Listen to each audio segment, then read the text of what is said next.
So guys, sitting here with Chad. I will let him give his introduction. I know him from Facebook. I've seen a little bit of what he does. I don't know exactly what, so go ahead. Good afternoon. I'm Chad Cross. I am the CEO, founder of Tier 1, former Marine, former soldier, former St. Louis City police officer, former fighter, current polyglot. Okay, what's a polyglot? I speak multiple languages. Okay, very cool.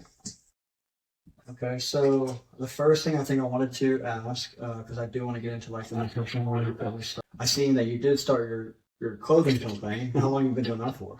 I started doing shirts, hoodies, and beanies about 8 years ago, just Okay. as a hobby. You know, I've always have had a creative bent through writing, drawing very poorly, and I just turned my design creativity into, a hobby, and people started asking me, where did you get that shirt? And so I made it myself, I did it myself.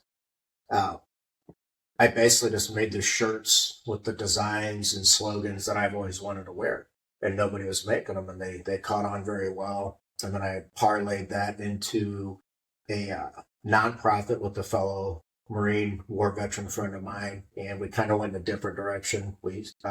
So my original clothing line was called Victory, and it was basically Norse inspired stuff. And Randy Couture, former UFC champion and legend, also a veteran, he's worn a lot of my t-shirts and stuff. I'm very proud of that fact. Yeah, that's pretty cool. Because he's a very solid guy. Yeah. I got to know him a bit on a personal level. He's really into veteran causes like we are.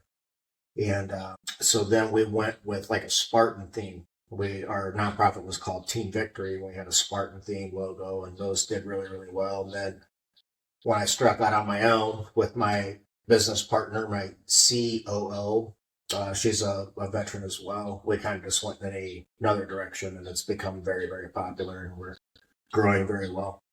So the tier is that like a Norse god or? So it's actually pronounced Tyr. Oh, okay. And Tyr is the Norse god of war and justice, which, goes right along with the theme of first responders and veterans and such. But we pronounce it tier as in tier 1, like a tier 1 unit. Mhm. Military police units, certain police units are deemed tier 1. You just have to have certain capabilities. Basically, in tier 1 military units you get some, they're not very well known because they don't need to be, but they're, your CAG, Combat Applications Group, used to be called Delta Force, Dev Group, SEAL Team 6. I'm not sure if the Marine Raiders are deemed a tier 1 or not, but so it's just kind of a plan of that as well. Okay. Yeah, I was listening to something. I don't remember what it was, but I heard them mention that it was something about gods, and I was like, oh, yeah. Okay. So yeah. Yeah, it's so our thing is just like I wanted to have a very broad appeal. Okay, so it's not just a business for us. I want to see a paradigm shift in how people live their lives. You know what I'm saying? Through fitness, nutrition, morals, values, just working on yourself, and stop all the brain rotting dopamine bullshit that does nothing to make you a better person. Mm-hmm. So we are taking a very holistic approach to doing that, and we didn't get in this to make money. We have to in order to do what we want to do, which is the core of our mission is supporting veterans and first responders with PTSD, disabilities and stuff, and rehabbing them or fixing them or healing them through working out, eating properly, which is a massively underrated thing to do. Mm-hmm. And then my business partner, Stacy, does trauma therapy and healing and stuff. She's a freaking genius and brilliant human being. And we are going to, at some point down the road, we're going to be able to employ veterans, retired policemen, first responders, EMT, fire, everybody, anybody that's ever put in the dirt, and has done that thankless bullshit. We're out there to fix problems. I don't like to point fingers and say, this is a problem. I want to fix the fucking problem because nobody else does. They'd just rather sit around and wax sanctimonious about, well, it's your fault. It's your fault.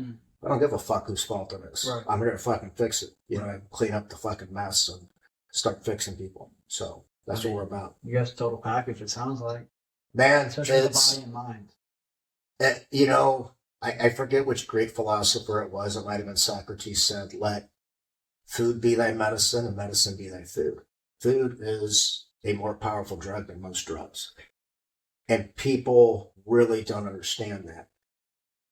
And one of, I don't like to call them clients. I feel like that's a little impersonal, Right. kind of fucking cheesy. Right. You know, teammates, friends, whatever you want to call it. One of my first, she's been on the program for a little over 3 months now, and she had years and years and years of improper eating. So that's years and years and years of inflammation of your body, constantly fighting off, you know, issues brought on by eating improper foods. Okay. And so as she started to basically heal from the inside out, she says, I feel amazing. I said, this is what normal should feel like. Now that you're eating what a human being is supposed to be eating, this is what it feels like to be normal. I'm glad you feel amazing. I'm glad you feel awesome, but this is your normal default setting. And people that can do the program long enough to see those changes start almost instantly. It's like, you know, when a smoker stops smoking, their lungs start to heal right away. Okay. And it's the same. Your body doesn't want to be constantly fighting off basically infections of sorts, you know, inflammation. And inflammation is basically the root cause of nearly every Western disease, include certain forms of cancer. Okay.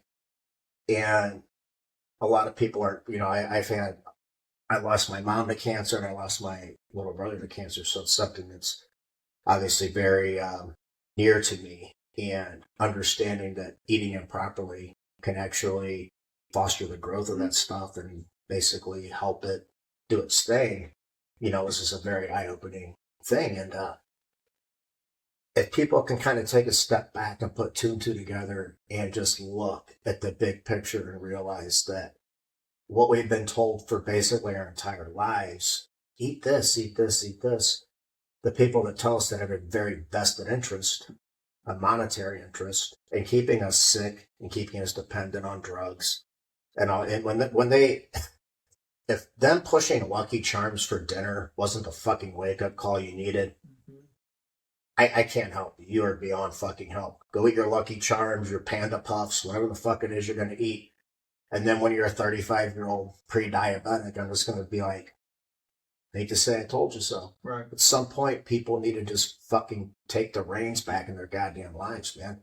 You know, and I'm Mr. Tough Love. You know, I kick it to you straight.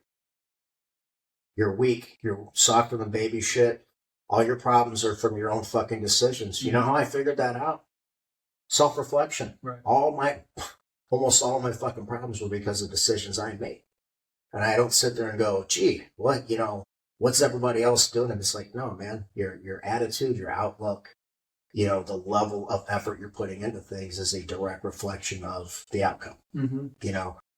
And to see people take charge of their lives again, you know, I've had some of the people I train with have been brought to tears because they're in control of their lives again. And they're seeing all these amazing changes in their physique, you know, their mental clarity, how they look, how they think, how they feel. And that's like the best feeling ever. You know, I love that. And that's, I'll never stop doing that. So 1 second, let me pause this room.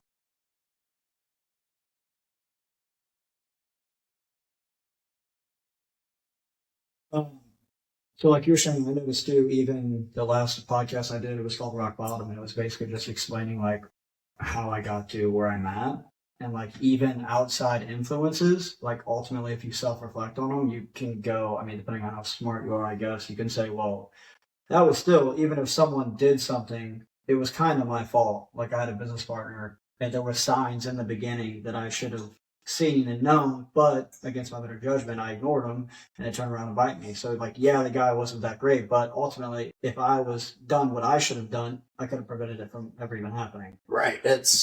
It's tough when you're a certain kind of human like I am. I have ignored massive red flags to be more of a philanthropist towards somebody and to be more forgiving and say, hey, this is a human being. they've been through this, and this. But you know what, man? At some point, it's just like, hey, I gave you the chance. You dropped the ball. Exactly. I've been that person. Mm-hmm. Okay. I have let people down. I have looked back in hindsight, my time, you guys in the military for 12 years, police officer for 15. You know, a lot of those problems were me in my own head, Mm-hmm. you know, looking at things the wrong way, whether it's, you know, relationships, you know, what you do for a living, anything. It all starts, you know, here. And in hindsight, those years could have been a hell of a lot easier for me, a lot more fruitful, a lot more productive. I would have made a lot more progress, but I learned a lot from it. So it wasn't a complete waste. And, you know, I had a highly decorated military career. I wouldn't say it's exemplary. I got in trouble quite a few times for doing, you know, bonehead shit. Mhm. I was in the Marine Corps when I was barely 18 years old, and I was living in Asia. Basically anything went. You know, an 18-year-old meathead giving a monkey a fucking straight razor. You know what I mean? Right. Police department. You know, it's basically anathema across America. You know, I'm going to LA next month, like I said, to sit in with a buddy of mine who, shout out to Soren Prime. That guy is a fucking stud, man. This guy, LA Sheriff's Department had 4 suicides in like a 24-hour period. Okay. And I've lost friends to suicide, both veterans and police officers. And just nothing's being done, man. And that's unacceptable to me. Sorry. If you don't want to do the job, get the fuck out of the way. Right. Let somebody step up that's going to actually address the elephant in the room that you fucking cowards just won't address. I don't stay in bad relationships. I fix it or I get the fuck out. Mm-hmm. When it's irreparably damaged, I move on. You know, in my time on the police department, it was time to move on, burn all the fucking boats, and go 100% in on this. Yeah, on this mission. Mm-hmm. You know, I'm the least important thing in this mission. I'm just the juggernaut behind it. Mm-hmm. Nothing's gonna stop me. Not a fucking thing. Not a mountain in the world's gonna fucking stop me from accomplishing this shit. So it was like, okay, so I don't want to say like hero mentality, but like you're saying, do you do what you do because you wish that like somebody was there to do that for you, or? yeah, you could say that. I'm doing it because it resonates with me so deeply, because I've lost friends to suicide. Okay. I've lost friends to war. I've lost friends to, you know, on-duty shootings in the police department. And to have been so fucking the deepest of lows, like shit you wouldn't wish on your worst enemy. You know, that mental, emotional, and spiritual fucking anguish. It's agonizing, you know. I was having these recurring dreams when I left the police department. I never had them. When I came home from the war, I was having these dreams that I was like buried alive because there was mass graves over there, you know, and shit like that. But those went away. And after I left the department, I don't know what you would call them, but they were so surreal and so terrifying that when I woke up out of them, after you've been in a gunfight, first thing you do, start going like this to see if you've been hit, because that adrenaline spike is so high. You know, I've been on hundreds of shootings. A lot of people say I didn't even feel it. I heard the shot, and then I felt like a burning in my leg or my arm or blah, blah, blah. And so I woke up, and I was going like this, looking. I've never been so scared in my life. Never when I was in the military, never as a police officer, never in any aspect of my life was as terrifying as those fucking nightmares. And there's people out there that deal with that more often than I did. I had like 3 of them. And I can't explain it. I'm sure there's some psychological implications, obviously, but to know that there are so many people out there just biting down on it and moving fucking forward, I'm like, nah, man, we're going to fucking help. And a lot of it is I miss the camaraderie. I miss the tightness. You know, I went to the military in 1995 in the Marine Corps, and I was in the infantry, and literally all walks of life, man. I was there with fucking gangbangers, fucking cholos, you know, white trash motherfuckers. And we all came together for the fucking cause, you know. Hey, we're Marines first, then you're a cholo, Right. Then you're a fucking, you know, a Pyru. Then you're a fucking white honky motherfucker, Peckerwood. None of that shit mattered. We were all here, you know. We were the nation's fucking sledgehammer. We all believed in that. I miss that. You don't have that now. Everybody we're fractured and divided on so many fucking metrics. And there are people out there behind the scenes that are doing it on purpose. I'm just like, not on my watch, motherfucker. I heard something that was like, I don't know if it was Israel or something like that, but like for PTSD, they would take the soldiers out. They would treat them for, I don't know how, like a week or something like that. But like you're saying, the camaraderie part was like such a huge aspect that they would put them back in the unit with their team. Yeah. And it was like helping the guys kind of get back to it instead of like segregating and pulling them away from it. And it was something with our military service veterans versus like Israel has been at war a fuck of a lot longer than we have, Yeah. you know, and it's on their doorstep. It's not like that here. People are so far removed from what, in some respects, it is on your doorstep. You know, St. Louis City Police Department. You know, that's a lot of people say, oh, it's like a war zone. I'm like, it's a bit hyperbolic, Mhm. you know, and a little fucking over the top, but there are people that have been in those neighborhoods for decades and decades, generations, and I know they feel trapped. Mhm. And I hate that. You know what I mean? And you do that camaraderie is it's human nature, man. Again, it's just like, you know, Marcus Aurelius says, what is its nature? In order to understand any problem, you have to understand the nature of the thing you're examining, right? When they say, why are so many people so, you know, anxious, so stressed, so this, so that? I'm like, well, what's the nature of a fucking human being? There's your answer. Okay? All this shit that's in your face 24/7 is anathema to what we are as human beings. You know, the fact is you could take people on polar opposite extremes of the fucking spectrum, political or whatnot. They have way more in common than they don't. That's it. You know what I mean? And they're using all these metrics as a wedge to drive. What, you know, we're not a homogenous country. We have people from all over the fucking world, and I think that's pretty fucking neat. Yeah, that's great. I love, you know, I learned so much about every other part of America, you know, just from being in the Marine Corps. You know, people that live in the South, people that, you know, live in the West, people that grew up on the East Coast, man, and it is so fucking neat and so enriching, you know. But the bottom line is we have to have a common bedrock. Hey, you're from fucking neat, but guess what? We're still fucking Marines first. Mm-hmm. We're still Americans. And then all that other peripheral shit comes later. It doesn't really matter in the grand scheme of things, right? But when you take that and you flip it upside down, you know, you voted for him, I voted for him, well, we got blah, blah, blah, blah, blah. I'm like, we put our pants on the same way, you fucking retard. You know? And we're in the age of hyper-emotionalism. You know, you never get a measured, objective response to anything. People through, you know, I'll bring this up because this was a turning point in our nation's history, the Mike Brown incident, okay? As it turns out, through credible witness statements, forensic evidence, which corroborated credible witness statements, kind of irrefutable at that point. Mm-hmm. You know, I mean, the only thing as strong as that would be very clear surveillance or somebody, you know, filming it, and we see the entire interaction play out beginning to end. It turns out the young man did not have his hands up in a surrender sort of position. And I used to teach concealed carry classes. I've been asked that question a million times. I said, listen, what I believe after having carefully and thoroughly examined every bit of credible witness testimony, every bit of credible evidence, including forensics, which are what they are. Mm-hmm. Okay, they paint a picture. If you don't like it, I don't fucking care. Right. That's a bitter pill you're going to have to learn how to swallow. If you really want to move forward together, you're going to have to admit you're fucking wrong sometimes. Mm-hmm. Stop digging your fucking feet. It just shows lack of character and weakness. I've been wrong plenty of times. You know what I said?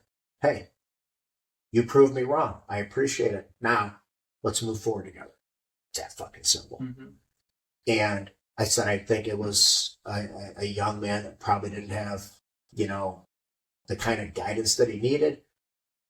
When I was 18 years old, I was a fucking brickhead. You know, I was a fucking dope. I wasn't nearly the size of that guy either. Had I been, I might have acted, you know, like a fucking asshole. Mm-hmm. I don't know. I'm not happy that he was killed. I don't take any joy in that. The young man had his entire life out of him. But actions have fucking consequences. It's something you have to learn in fucking life. You know, I've learned the hard way too many times.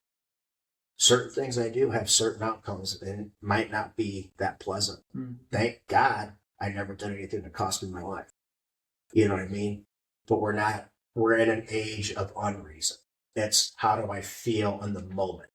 Not if I get pissed, I really get pissed off. Okay. I'm in control of my faculties for the most part. If I'm aggravated, if I'm frustrated, if I'm pissed off, especially with another person, I walk away. Take some deep breath. I do all the the corny breathing exercises. Calm the fuck down. Then I make a decision. Then I make a reply. Then I make a rebuttal. You do it in the heat of the moment. It's like being in domestic incidents were always the most unpredictable as a police officer. The person that called on you that says so and so's beating me, stabbing me, shooting me. You might go over there and they might end up jumping on your back. Right. I shit you not. I shit you not. It's the same way when you're in some sort of, emotionally heightened scenario. Take a deep breath, walk off, come back. Then make your decision. Right. Using intelligence instead of emotions. Intelligence and reason. Yeah. Exactly. So. Yeah, I got a buddy who's he actually works for St. Peter's. He was in Lincoln County. I got another buddy who works in Lincoln County, but he's domestic. Yeah, he's like, that's some of the craziest shit. He's like, you never know what you're walking into. Dumbass that I was at the time, I was going on vacation later that day. Usually used to get called a slide. Hey, go ahead and kick out early. Now there's no fucking way. They're so shorthanded. But I go to a domestic young couple, and there's a newborn involved too, okay? And I was just going to take her to a shelter. I went by myself. I didn't wait for, the second car. And they're just kind of jawing back and forth and even kind of laughing back and forth. I didn't have any indication that it was about to go fucking south like that. And sure as shit, the guy said something really upset her and butcher knife come right out of her jacket sleeve and she leaped over me, tried to stab. You know what I mean? I just did like a Greco-Roman fucking 5-point throw, smash her down on the couch. I was like, hey, motherfucker, I'm going on vacation in a fucking... Right. Get your fucking diapers, get your Dr. Spock fucking book, and let's get you to a shelter, but like that. You know what I mean? So, yeah, that's not a rational decision. Right, sure. So, I've been irrational a million times, man. I get it. And I never am not embarrassed afterwards, and that's a shitty feeling to be like, you fucking idiot. Why did you say this? Why did you do that? Why didn't you just... My old partner at work, when we rode, he was the level-headed one. That guy kept me probably out of fucking prison. Definitely kept me from fucking crushing some fucking skulls, and just an amazing guy, man. There's a lot I miss about police work, and one of the things I miss the most is just riding with him. We always had a really good time and did some really, really good work together. And it wasn't like a good cop, bad cop. Right. Both very solid guys, but personality-wise, yin and yang. Definitely a balance there. Yeah, I feel like that's a huge thing in employment in general, but and especially in a situation like that, to have, like you said, not good and bad, but maybe two different personality types that kind of mixed together, because then it's one guy can hold another guy accountable. This guy maybe might do something like you're saying by yourself that you wouldn't do with this guy, but that keeps people. It's the camaraderie thing, like you were saying a while ago. It keeps people in places. Like I was at Buffalo for a long time, and I liked a lot of the people that I worked with. And then even when I left, I talked to all of them, at least the ones that I got along with. But I was like, yeah, sorry guys, I had to go. Nothing personal. I enjoyed working with you guys, but it's like that place just wasn't good for me. Yeah, when a relationship is broken beyond repair, gotta leave. Yeah. Got a bad limb on the tree, gotta cut it off. Yeah. I tell people that all the time. When I tell my family, it's like, dude, I don't care if it's my mom, dad, brother, sister, aunt, cousin, uncle, best friend of 20 years. If you're not on the same path as me, or you're bringing me down, or you're not living your life the way I think you should be, as far as morally, ethically, doing what you need to do, I don't associate it. It takes a lot of self-reflection And, I'm always like, what can I do first before I point the finger at anybody? What do I need to do? Sometimes blood gets pretty fucking thin. Mm-hmm.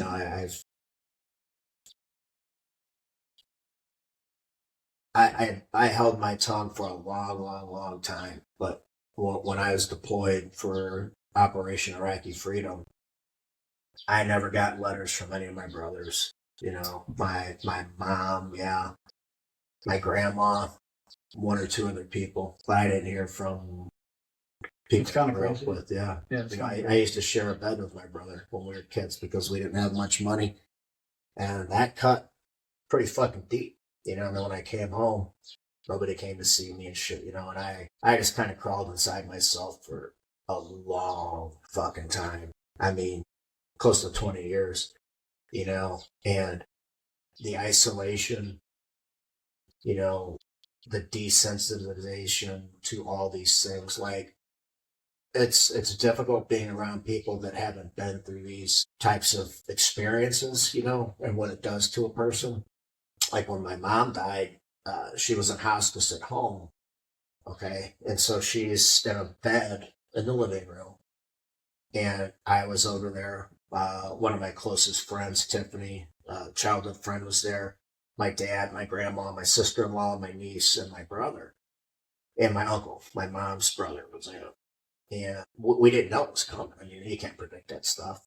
And I was sitting twice as close as we are, and I was sitting right next to her. I had my hand on her, and she sat up, looked around, but there was no life in her at all. Laid back down, and then like foam started to come out of her mouth. I was like, well, lungs are probably full of fucking fluid. My mom's probably drowning right now. Isn't aware of it. My uncle started losing his shit. Call 911. And my dad said, no, this is it. Let her go. And she died right in front of me. Okay. And naturally, most everybody that was there kind of lost their shit. I've seen that 1,000 fucking times. Never my own mom, obviously, but I've been around so much fucking death and violence and shit like that. I called 911, asked them to send a paramedic to pronounce. But I went to Smoothie King and got a smoothie. It's life, and I'm ready for it. And I think my family probably resented me for that because I had zero fucking emotion. Mm-hmm. Broke my fucking heart. That was my mom. Mm-hmm. Her only other child died when he was 2. My only other blood brother.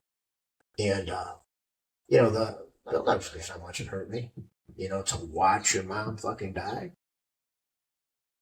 But I had to keep it together for everybody else. You know what I mean? And I have had to tell mothers, I'm terribly sorry, but your son was killed today. I don't ever say, he was shot in the back of the head. Right. He says, man, I'm so sorry, but, your son was killed today in an incident earlier. I've done that a lot of times. They don't teach you how to do that. Right. But I kind of just like, how would I want somebody to tell me? I've had to tell, okay, sir, hey, man, found your wife passed away in her bed. This and that. And the camaraderie of other people, with other people that have been through that and have experienced that, that's huge. Somebody you can lean on, like a couple of years ago, we got called out. Guy just went to trial, was found guilty of murder. He shot 2 police officers. One of them he shot in the head and killed him. And Bohannon was a father. I don't think I knew him, maybe in passing. Mm-hmm. But we did everything right. We took that motherfucker into custody alive. And, you go through shit like that. I've been through the, calls like that quite a few times, taking violent offenders in, murderers, fucking violent fucking people.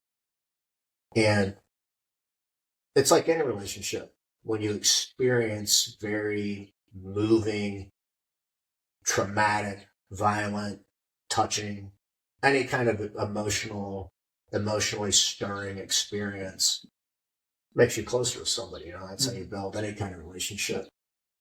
And I miss the fucking hell out of it, man. I really do. Now, anywhere you go, somewhere with your friends or whatnot, it's like everybody's disconnected.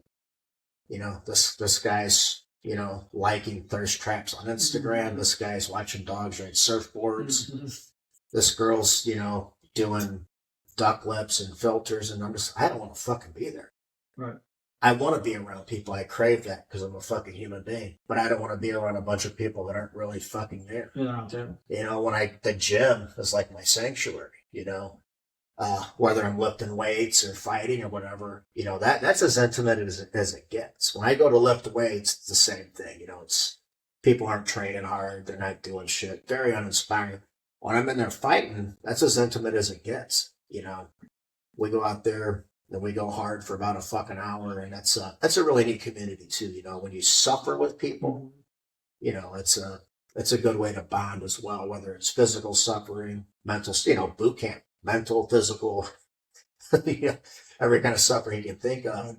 It's a very unique experience, and once you've had that, and it's gone, you know, it's something you really miss. So, how old were you when your mom passed away? before I answer that, I'm going to tell you right now, I've never passed a math class in my fucking life. So let me see if I can do some. How long ago? I guess that's what it is. It was 7 years ago. In March, I think March 7th actually, might have been 6 or 7. Well, 7 years ago, I think I was 39. How old was your mom? 69, I think. No, 59. My mom was 59, yeah. I just lost my mom last October. She was 51. Yeah, that's... when we got the call, well, man, it's just a whole deal because, like, you know, sometimes you look back on shit and you're like, well, I could have did this, I could have did that, but ultimately, you know. But they called us and we went there, and I was kind of the same way as like you. I don't know. I've never been in, like, you know, the military and any combat and stuff like that, but I don't know what happened in my childhood or whatever, but it's like I kind of depersonalized a lot of things. So, like, even sitting there looking at my mom, she's same thing. Fluid built up in her lungs. She suffocated in her sleep. Like, she died reaching for her fucking oxygen. Yeah. And I was there with my brother, my sister, my grandma, my grandpa, and like everybody's just freaking out. And I was the same, dead to the world. Like, it was just, Yeah, something happened at some point. It almost always goes back to your childhood. Yeah. Yeah, that's why they're called your formative years. You know, and as a bit of a ham-fisted segue here, what you feed your children also sets them up metabolically the rest of their life. So when you're being lazy and you're like, you know, fish sticks or chicken fingers or Captain fucking Crunch, congrats. You know, to me, that's a form of neglect. You know, when I was growing up, we didn't know it. Nobody you know, right. I remember my mom giving me like the fucking Beatles haircut while going, you know, secondhand smoke right into my fucking, you know, nose to nose. But also the food back then, though, I feel like it was not as bad as it is now. Fewer additives, fewer chemicals, less refining. Yeah. But I mean, still trash. I remember when Doritos came out. You know, I mean, listen, the staple of our, you know, fucking diet was Doritos, grilled cheese, cereal, tomato soup, you know. So before we had the level of information that we do now at your fingertips. Now that you do know that as a parent, if you still act accordingly, you know, I believe that's a form of neglect. I don't want to say abuse. It's a little melodramatic. But man, I don't know. Seeing some of these kids, like, you know, a 7-year-old who's like 30 pounds overweight already, I would argue you're kind of... Well, here's the thing. So I remember the one fat kid in our school. If I ever see him, I'm going to apologize for being a dick. The one fat kid. Now you remember the one skinny kid. Right. Okay. And the tragedy is when everybody's out of shape and everybody looks like shit, you fit right in. You know, and it is sad, man. You know, it really is. I love working with kids, young teenagers, because growing up, I was shredded. But nobody cares when you're like 5'5", you know, 87. Of course you're shredded, stupid. Yeah. You know, I graduated high school 135 pounds. So I left the Marine Corps 35 pounds heavier, about 170. Yeah, I don't know what it's going to take because we have children that are pre-diabetic. We have children having heart conditions. I think we've had kids that have heart attacks. If that's not enough, then nothing is, man. And at some point, I'm like, trample the weak, hurdle the fucking dead. Get the fuck out of the way, man. You don't want to help yourself. You don't, then fucking move. If you show me that you are willing to fucking dig in, bite down, and work hard, I'm going to change your fucking life. Mm-hmm. Okay, so when I'm training people in the gym, that's, we do, there's banter back and forth, but it's just like, do your fucking set. Right. We're not here to flap gums. I'm here to push you way further than you ever thought you were capable of. And nearly every single one of the people I train were like, man, I get nuts, like, because you never fucking tried. Mm-hmm. You've been capable of this all along. And the SEALs have an awesome saying. They said it's the 40% rule. When you think you are at your absolute limit, you're at like 40%. Okay. I've experienced that myself because there's times I'm like, I threw in the towel. And then I look back, it's just like, I just didn't want to go any further. I gave up because I just didn't want it bad enough. Then it clicked. It's like, how badly do you want it? How badly do you want those fucking abs? How badly do you want that physique? Not bad enough because you keep trying to skirt everything. Well, can I do this? You can do whatever the fuck you want. Just realize it's going to impede your progress. I'm giving you the right tool for the fucking job. The one right tool. You picked the one right tool. Okay? I need this done. What's the most optimal, efficient tool for that job? It's this. Give me that tool. That's what I'm doing for you. Okay?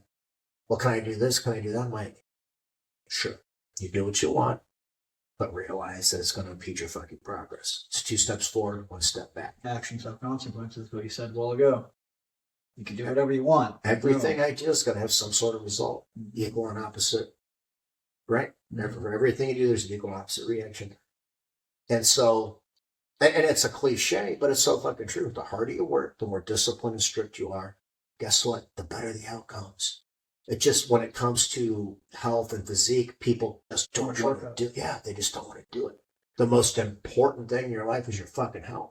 I don't care if you have kids. If your health isn't number one, you're no good to them. If they have to take care of you all the fucking time. Or put the mask on yourself before you put it on your kid. If your kid can't.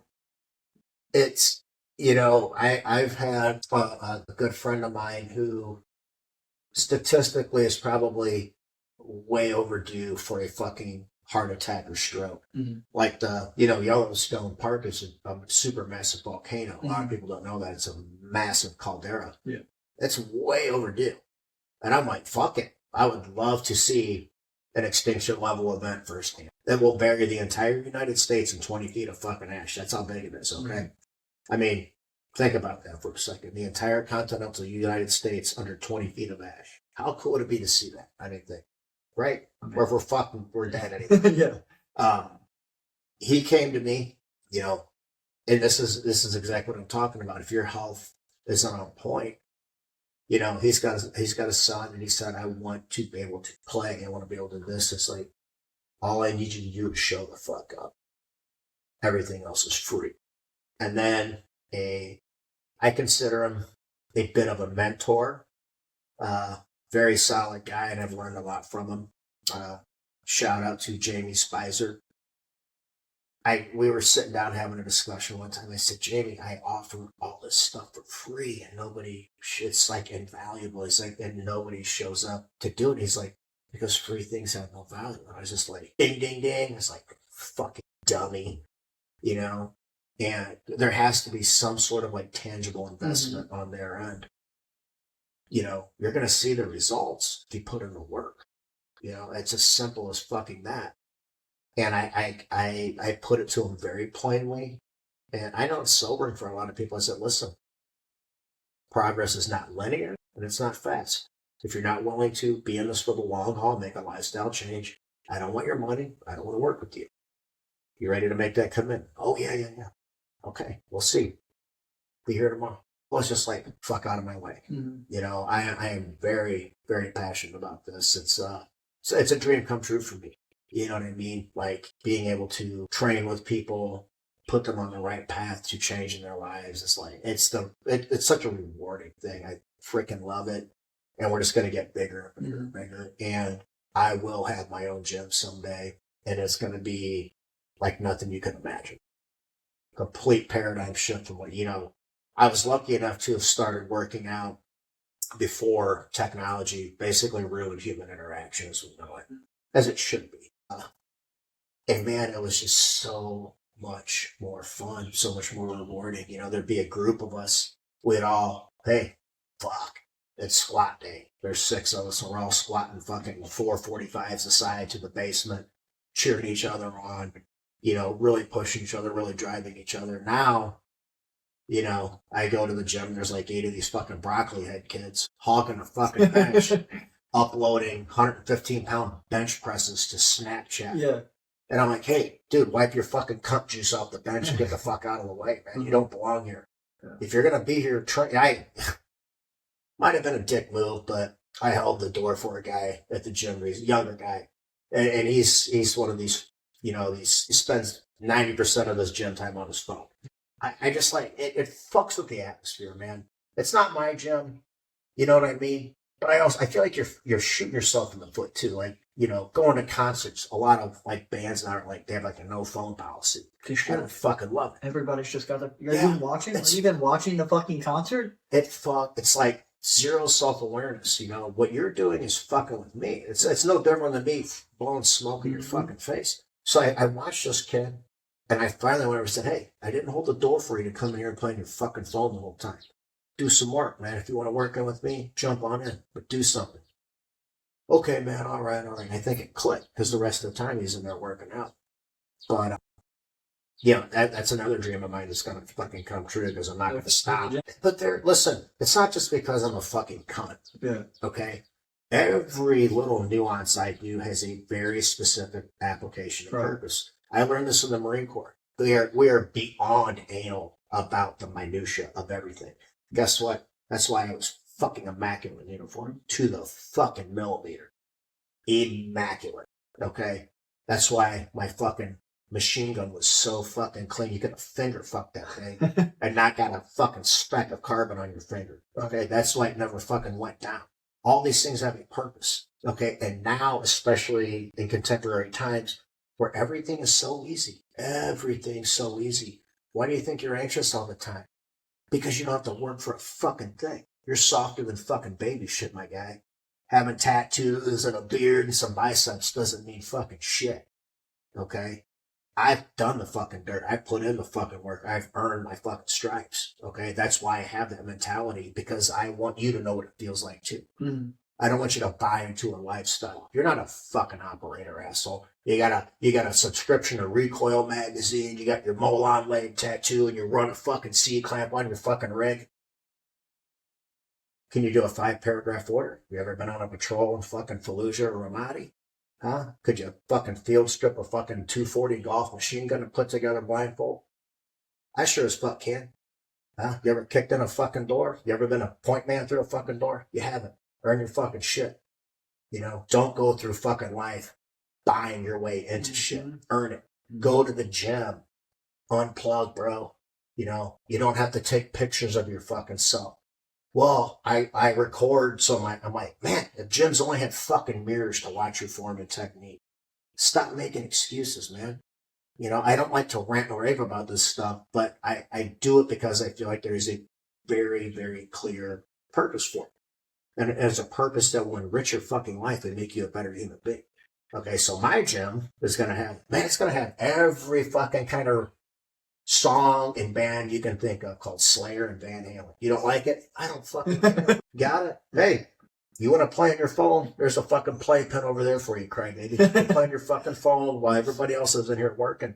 You want to fist fight somebody? Call them out. Let's fucking fist fight and then work out together. Okay? It's going to be a healing center, basically. You know what I mean? I don't want it to sound like I'm not a tough guy. I'm not. I just have a very, very tough fucking mentality. Right. You have to. Yeah, you have to. You have to. To have been through the life I've been through, you have to. I have to convince myself I'm the toughest fucking son of a bitch God ever made. Otherwise, I'm going to roll over and fucking die. Okay? I slept with that fucking gun right there next to my bed for fucking years. Because I was this close thousands of fucking nights where I can't do it anymore. I'm fucking broke. Fuck that. I sit there and think, your mom didn't want to die. She wanted to see her grandbabies grow up. Your 2-year-old brother did not want to fucking suffer and die. You owe it to them. And I owe it to everybody else that's been through the shit that I have to not give up on them by not giving up on myself. You know what I mean? So I owe it to all those people. I'll never know their names, but we touched each other's lives through police work, you know? Taking somebody into custody that murdered so-and-so's son. Yeah. I'd never get tired of doing that shit, you know? Oh, you want to sell dope, motherfucker? All right, not on my watch. You're going to go get your fucking shit pushed in the rest of your life in fucking prison. You know what I mean? So that's my purpose, you know? And like I said, Stacy and I, we burned all the fucking boats, man. That's it. We are 100% into this, and that's it. You know, get on board and get the fuck out of the way. I'll fucking steamroll you. That's what you got to do. Fucking a lot of people. I have to have that mentality. Yeah, if you give yourself a way out, you'll 9 find times out of 10, unless you were just that fucking guy, you're gonna, hey, I'm gonna go hop back on here. We're gonna go back that way. You're not gonna. You gotta. Well, again, you gotta remember what humans are. We're lazy by nature. You know, we want to take. We're like water. We want to take the easiest fucking route. You don't learn anything like that. You don't grow. They're called growing fucking pains, not growing easy. Yeah. Growing fucking pains, okay? But I also want to help people not have to go through the painful fucking shit. If you can We've already done it. Yeah. You know, smart people learn from their mistakes. Geniuses learn from the mistakes of others.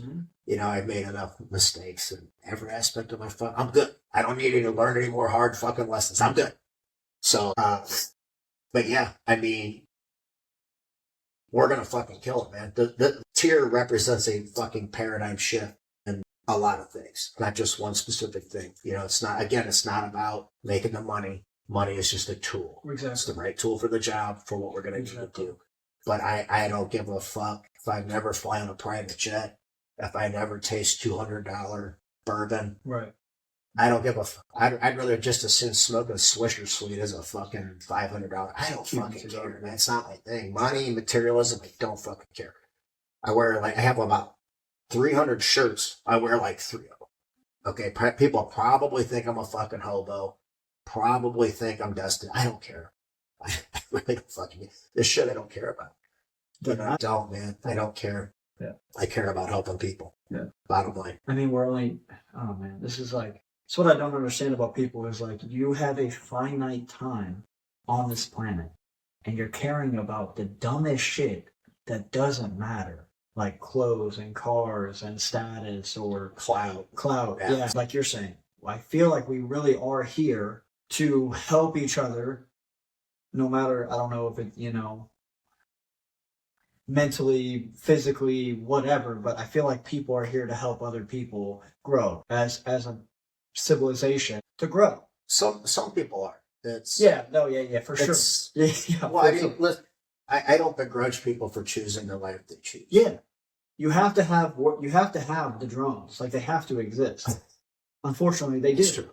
I mean, not everybody can be a business owner. Not everybody can be a, motivational speaker. Not everybody can be you have to have yin and yang. I would rather inspire people to want to help others as opposed to, bludgeon them over the head and try to guilt trip them. I mean, it's no different than if some fucking douchebag that, he's all about Instagram followers and, and just phony ass materialistic bullshit trying to talk me into it. I'd be like, that's your thing, bro. That's not my thing.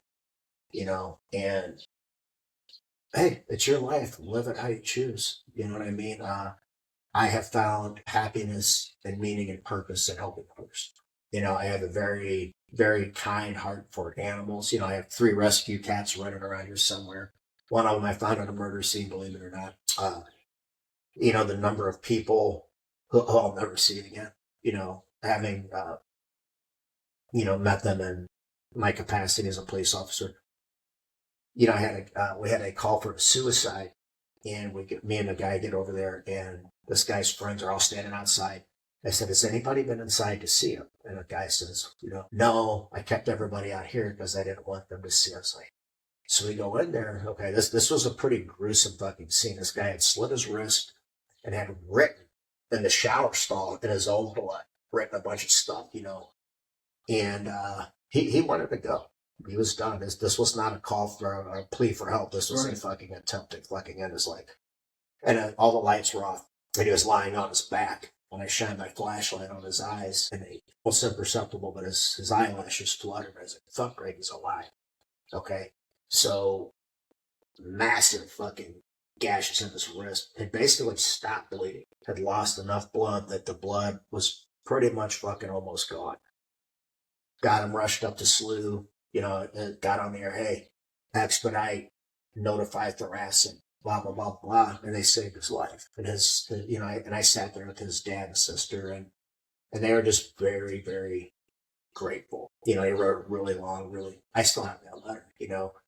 I risked my life to. This was before it was fucking trendy. I risked my fucking life to save a trans cross-dresser. We'll just leave it at that. Okay, this was a distraught male dressed as a woman on the outside fucking rail of the Eads Bridge.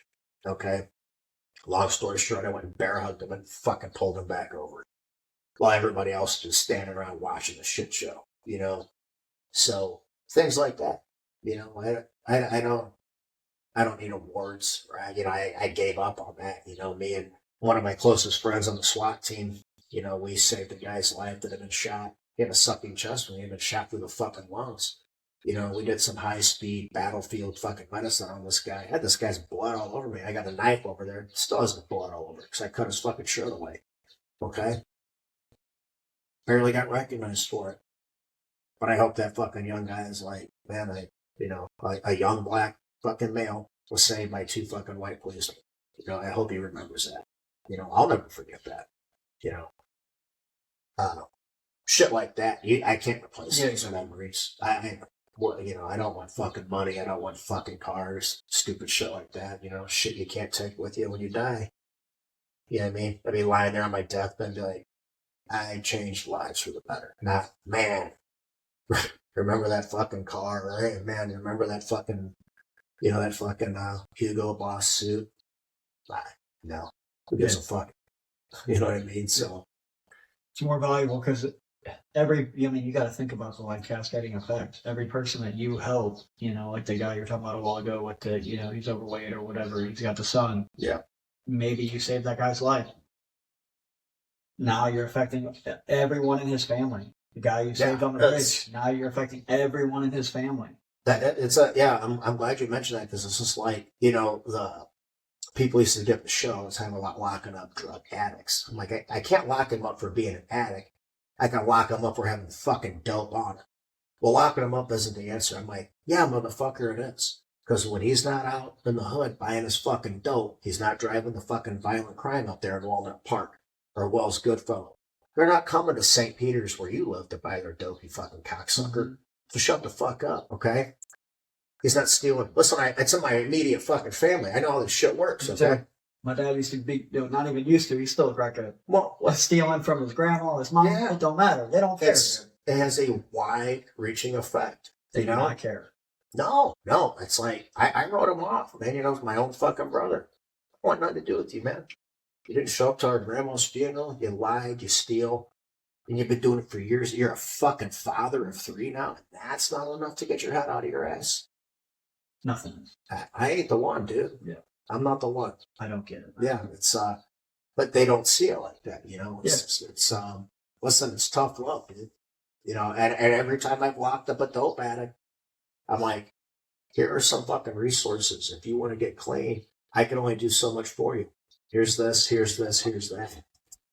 I don't want to find you dead of an overdose. Okay, if you need any kind of fucking help, reach out, man. I will help you. I promise. Even did that with fucking violent guys. Taking them to the Justice Center. Hey, what do I got to do to get you out of this lifestyle? Do you want a job in one of the trades? I know people in nearly every one of the trades that can help you out. Do you want this? Do you want that? I was raised right. You know what I mean? And I'll never not be a kind-hearted person. You know what I mean? But I'm just a kind-hearted person that's capable of very, very healthy levels of violence. Well, and I ain't gonna lie, I like violence. Yeah, what's Jordan Peterson say? It's better to have a warrior in the garden than a gardener in a war. Yeah. I enjoy violence. I do. That adrenaline, that fucking rush, man. I can't get enough of it. you know, but it's not indiscriminate. You know, you want a bad guy and you want to test me? Please do. You know what I mean? Please do. So to speak. Yeah. Yeah. You got to have people that are willing to commit violence on your behalf, you know, and there's a great George Orwell quote that says, you know, people sleep peacefully in their beds at night because rough men stand ready to do violence on their behalf, and rough women too. You know, I'll never ever overlook all the awesome fucking things that, you know, women service members, women firefighters, women police officers have done. Some very, very solid, you know, I've worked with some awesome fucking females, man, and I don't think they get the recognition they deserve. For sure. You know, it's, you know, equally as valuable, differently capable. Yeah. Is about the best way to put it. It's how it should be. I mean, that's how it is. That's It's, yin and yang. it's why. Everything. You know, when you start fucking with Mother Nature, she fucks you back, and she wins every fucking time. Mm-hmm. And, you know, the fact of the matter is, for every one female that has the physical, mental, and emotional attributes to hack it or cut it in certain capacities, most of them don't. And it's okay. Yeah. Because you guys are way better at certain things than men are. The more nurturing nurses, teachers, and stuff like that, you know, the things that take a more nurturing, feminine, caring aspect. I think women are, by and large, better, you know, at those things. And they're every bit as important. But listen, I don't personally know a single female that could have humped a fucking 50 cal receiver 25 fucking miles like me and my machine gun team did, okay? Right. On top of your fucking combat load. That motherfucker's 65 pounds by itself. Plus your combat load. 25 fucking miles. You know what I mean? And then there's other certain issues that arise. And this is just human. It's one of those, you know, kind of embarrassing aspects of human nature. But in the military, police departments, you know, it's, I don't know what the exact ratio is, but it's largely skewed towards males. Yeah. Male dominant, you know, professions. Female shows up, everybody goes into peacock mode. Everybody starts, you know, falling back into their obsolete caveman impulses. You know, it's just like, oh my God, it's fucking embarrassing. You know, hey, just treat it like a coworker. Right. Okay. And this isn't the fault of female. This is fucking dudes not recognizing that the most important aspect of your job and your profession is unit cohesion. And you can't it's like taking a very strong, massive boulder and then putting a crack in it. Okay. And then the female dynamic starts to slip into that crack and just fractures it. That's not the fault of the fucking women. Okay. It's the fucking retards that can't control their fucking stupid impulses, which is natural. They're not wrong for having those impulses, but they're wrong for not keeping them in check in those capacities, right? Now, there's certain capacities in certain situations where it's okay. You know, if we're out fucking in a social setting, you know, you see an attractive girl, goddamn right, I'm going to go to the bathroom and do 50 push-ups, try to get my chest pumped up and walk by like, you know, I don't do that shit. Yeah. But we can't even be honest about that, man. You know, and that's one of those things that just, fuck, man, I just feel some things we need to have a fucking, no, we're not fucking changing it. You want to be a fucking grunt, stand up an entire fucking female infantry battalion. Fucking have that. You want to be fucking miserable? Be my fucking guest. Careful what you fucking wish for. That is a miserable fucking life, brother. Fucking pure misery. Glad I did it, because guess what? Everything else in life is fucking easy. You know, if you've ever wrestled or been a fucking grunt, everything else in life is fucking easy. Okay? You want to be miserable? Here you go. Right. You know, here's 2 hours of sleep a night for the next 4 fucking years. You know, hey, here, take this machine gun, walk 30 fucking miles that way and be ready to fucking fight. You know, you have to be a tough motherfucker. You know, and there are females out there that can hack it, but they're so far and few between. You know, and then when you put I feel like it's no different than taking. It's a little bit different, but you kind of get the same outcomes. This Leah Thompson swimmer, you know, whatever that fucking cocksucker's name is, that was like 400th you know, and collegiate rankings. And these fucking women work so fucking hard their entire lives. They sacrifice so much to become world. When you work that hard, you sacrifice a ton. But in the end, it's way more rewarding. It's like, hey, what did you do your entire college career, Lexi? You got gangbang at Phil Cannon parties. Nobody remembers you, but everybody remembers Riley fucking Gaines because she worked so freaking hard. Only for some dude that still has his fucking dick to come in and just, I don't like that. I'm not okay with that shit, man. You know, and it's, it upsets that fucking dynamic. Okay. And we're acquiescing to a very, very, very small, do I have problems with transgenders? I couldn't fucking care less. Stay away from fucking kids and stay out of women's sports, you know? I mean, fuck you, man. You put in the fucking work. You know, if you're not cut, listen, I worked so fucking hard in BJJ and MMA and all this stuff. And guess what? I got beat sometimes. Okay. What did I do? I didn't shave my beard and fucking, you know, tuck my dick into two legs to start fighting women. Right. I worked harder. Right. Okay. And I won my last 3 fucking matches. I'm like, that's it. I'm retired. You know, go out on a fucking high note. But you know, we are so fractured as a people. We have no common morals, no common values. No, we're not Americans first. Okay. We're this group first, and then this group first, and then this. So there's just no cohesion there. So you just get this, you know, our bedrock is like entirely fractured. How much of that do you think, though, is like actually? I feel like a lot of it has to do with social media. I feel like there's a lot less people. It's all the social media. Like there's more people like us. I feel like than there is that are like, oh yeah, Leah fucking Thomas has got a dick and she's beating women, but somehow, some way, it becomes this big ordeal, and it's like, who wants this shit? Because anybody I talk to in the real world that we're walking around in doesn't agree with that. Well, people do, but they're too afraid to say that they don't agree. So this is a multifaceted thing, okay? One, your typical American, I understand, has way more concerns other than transgender fucking water polo, whatever the fuck it is. Mm-hmm. They got bills. They got stress. They got family stuff. They got sports for their kids. Here's the thing. These things taken to their logical conclusions will end up falling in your lap square. You didn't want to deal with it because it's not your problem. Well, motherfuckers, it's going to become your problem because you didn't want to do anything about it. I look at the logical conclusion of certain things. And I just believe logically, I consider some of these things a cancer. I'm not saying transgenders are cancer. I'm not even talking about that shit. Political ideologies, you know, shit like they're a cancer. And left unchecked, they spread. Mm-hmm. And before you know it, it kills the fucking host. I mean, that's a good analogy. Okay, so I just recently downloaded TikTok for our business thing because I guess Instagram's kind of falling to the... I don't understand fucking any of it. I don't. You know, I'm a Luddite. I am anti-technology, technologically very disinclined. But I look on there, I'm just like, are these people fucking real? Like, these people are fucking psychotic. And then I go and I'm like, I never see these people anywhere. But they seem to be all over TikTok. You know, but that's the thing. They're a cancer, and they're going to fucking spread. Okay?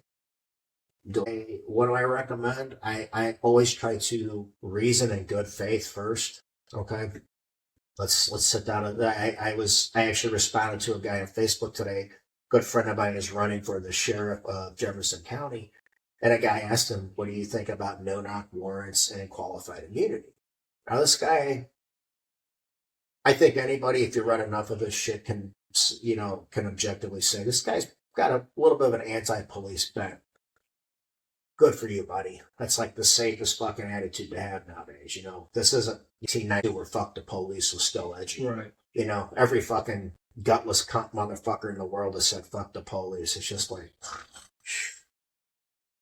And so I responded. I said, you know, in very specific exigent circumstances, a no-knock fucking entry has to, you know, assault to rescue, School shooters, we're not announcing our presence. We're going to come in there and fucking eliminate you. Exigent circumstances are things like, hey, the neighbors call and they hear something going on at 76 Plumtree. Police show up and we hear somebody screaming bloody murder. We're not going to knock. Right. We have to get in there. Right. And figure out what's going on and stop it. And then the qualified immunity. Okay, you've heard it a bunch of times. There are people out there that legitimately think that police have so much leeway to use deadly force that all I have to say is I felt threatened or I felt my life was in danger, and it's a case closed thing. Just like it takes like a legit 2-digit IQ to actually think that is how it works. Yeah. Okay, so basically qualified immunity. This isn't the totality of it, but it's like if I'm acting in good faith and something goes wrong, I can't. You can't sue me and come after me. I basically, and police work is very dynamic. It can change the drop of a hat. There's 10,000 videos on YouTube showing why these things are the way they are. Mm-hmm. Okay, excuse me. And so, if somebody's out there acting maliciously, that's one thing. Something goes sideways, and I shoot you or harm you, blah, blah, blah. And it was proven to not be done maliciously. And these events led up to it. So a reasonable person could have reasonably thought this guy was reaching for this or not, this mm-hmm. and that. So you're kind of, you're not able to be prosecuted. And this guy just kept digging his heels in. I said, well, sir, what's going to happen is you're going to take away qualified immunity, which has very reasonable standards that have to be met. And Officer Crosses is going to show up and answer the radio. I'm not going to do proactive stuff because you're going to armchair quarterback what I do. You're going to bitch, whine, and cry. I said, you're not entitled to the outcomes you think you deserve. Okay? You don't know a fucking thing about police work. If I threw any fucking case line, you would be like, what's that? Okay? What's Men's versus Pennsylvania? Terry versus Ohio. Probably the biggest one, Tennessee versus Garner, says, it's a Supreme Court ruling, I can shoot a fleeing felon in the back under certain circumstances, okay? It doesn't look good, right? Optically, it's just like, how can you shoot somebody in the back? Well, because I just watched him shoot this person in the head and then run with a gun still in his hand. I said, police stop 10 times, drop the gun 10 times. He didn't. So guess what? I'm going to fucking dome you. You had your chance. Right. Okay? Tennessee versus Garner would cover a situation like that. Okay? He doesn't fucking know that. You know how many people a year die from medical error? Take a fucking guess. 10,000. Over 200,000. What? Okay, now listen, that's not a swipe at doctors. It's me saying, how about some perspective here? Most police killings, there's roughly 1,000 a year. It's over 85, probably closer to 90% are legitimately deemed justified right. through the rules that we have to follow. Mm-hmm. Okay? You don't like the rules, change your rules. Right. A very small percentage are deemed unjustified. Okay, and listen, I'm okay with it because if there's a problem, we have to fix it. Mm-hmm. Okay, and so I say, okay, how come nobody's saying fuck the medical industry or fuck doctors? It's just like, why would you pick a profession that this guy's trying to disarm me and this, and I end up shooting him? It's like, why didn't you tase him? Why didn't you shoot his face with silly string? Why didn't you fucking use pocket sand? It's just like, they're so fucking out to lunch. Mm-hmm. Okay, they're unreasonable. They're unreal. It's just, and then after the Mike Brown thing, some departments are scenario-based training for civilians, especially the fucking big mouths. And I will commend a lot of them for stepping up and doing it because every one of them failed fucking miserably. And it wasn't to rub their nose in. It's to say, listen, what you think is happening and what is happening are so fucking different, okay? And it's like, they give you basically like three, basically shit you see all the fucking time, okay? One guy, hey, brother, I need you. Is me rolling up to you, maybe I'm just doing like a pedestrian check or someone, hey, this guy's walking around looking into business windows and stuff, blah, blah, blah, blah.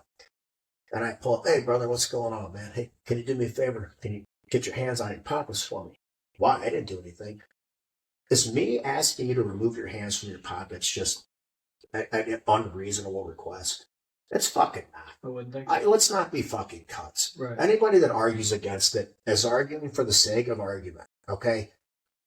You're not an intelligent, intellectually consistent person, okay?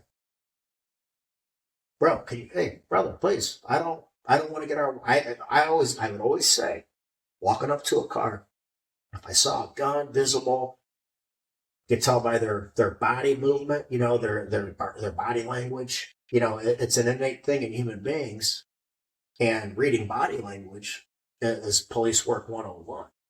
You know, we driving down the street, hey, that dude's holding heavy. That guy's got a gun. That guy probably got some dope in his prison wallet. You know, shit like that. Hey, bro, just so we don't get our wires crossed, you have a gun in the car. It's okay if you do.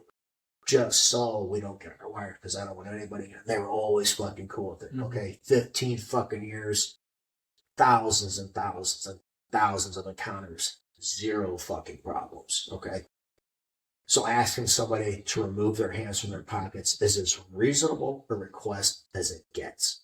You'll get motherfuckers, but why? They were just like, because the funny thing is, if you put them in that scenario, they do the same thing. It would click.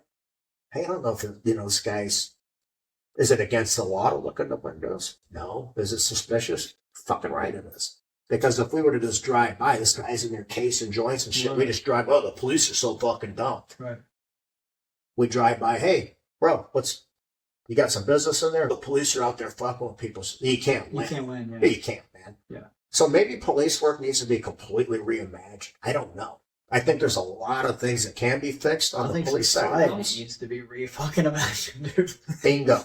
That's my fucking point. It's a relationship. It's okay? like the whole gun control argument. I can't stand people. They're like pretending that reality doesn't exist. And in this fairy tale world where everything is okay, sure, no one can ever have guns. That's fine. But in the real world, criminals don't abide by the fucking law. So if you take the guns away, who has guns? The people who don't abide by the law. So now you have unarmed civilians who just want to protect themselves, and now you have armed criminals. So who has guns? The police that you fucking hate. Yeah. And the criminals that don't give a fuck about your stupid fucking law, stupid. Yeah. How they can't square that is seriously, there has to be some sort of mental fucking defect. Like, I have some mental defects, Yeah, okay? sure.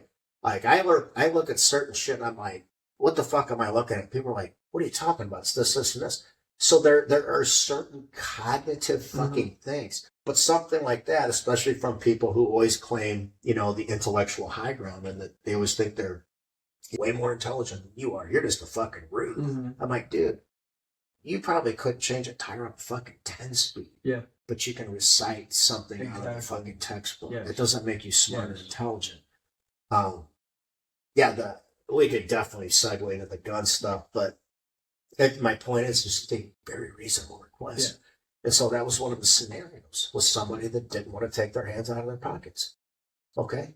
And so finally, after a bunch of, you know, take your hands out, fine, they take it as a cell phone. And it's just like, what are you doing? It's just a fucking phone.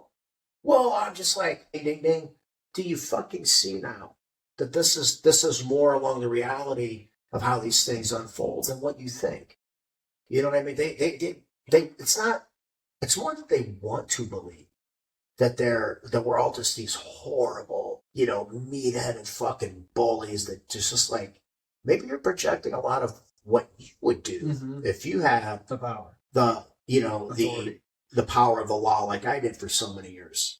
I didn't give a fuck. I had 4 complaints in 15 years, and they were all fucking unsustained because they're just like, fucking really? This is what you're complaining about? Okay. And it's just, I don't know, man. I don't think, and now you get, if a shooting happens, it doesn't matter what the circumstances were.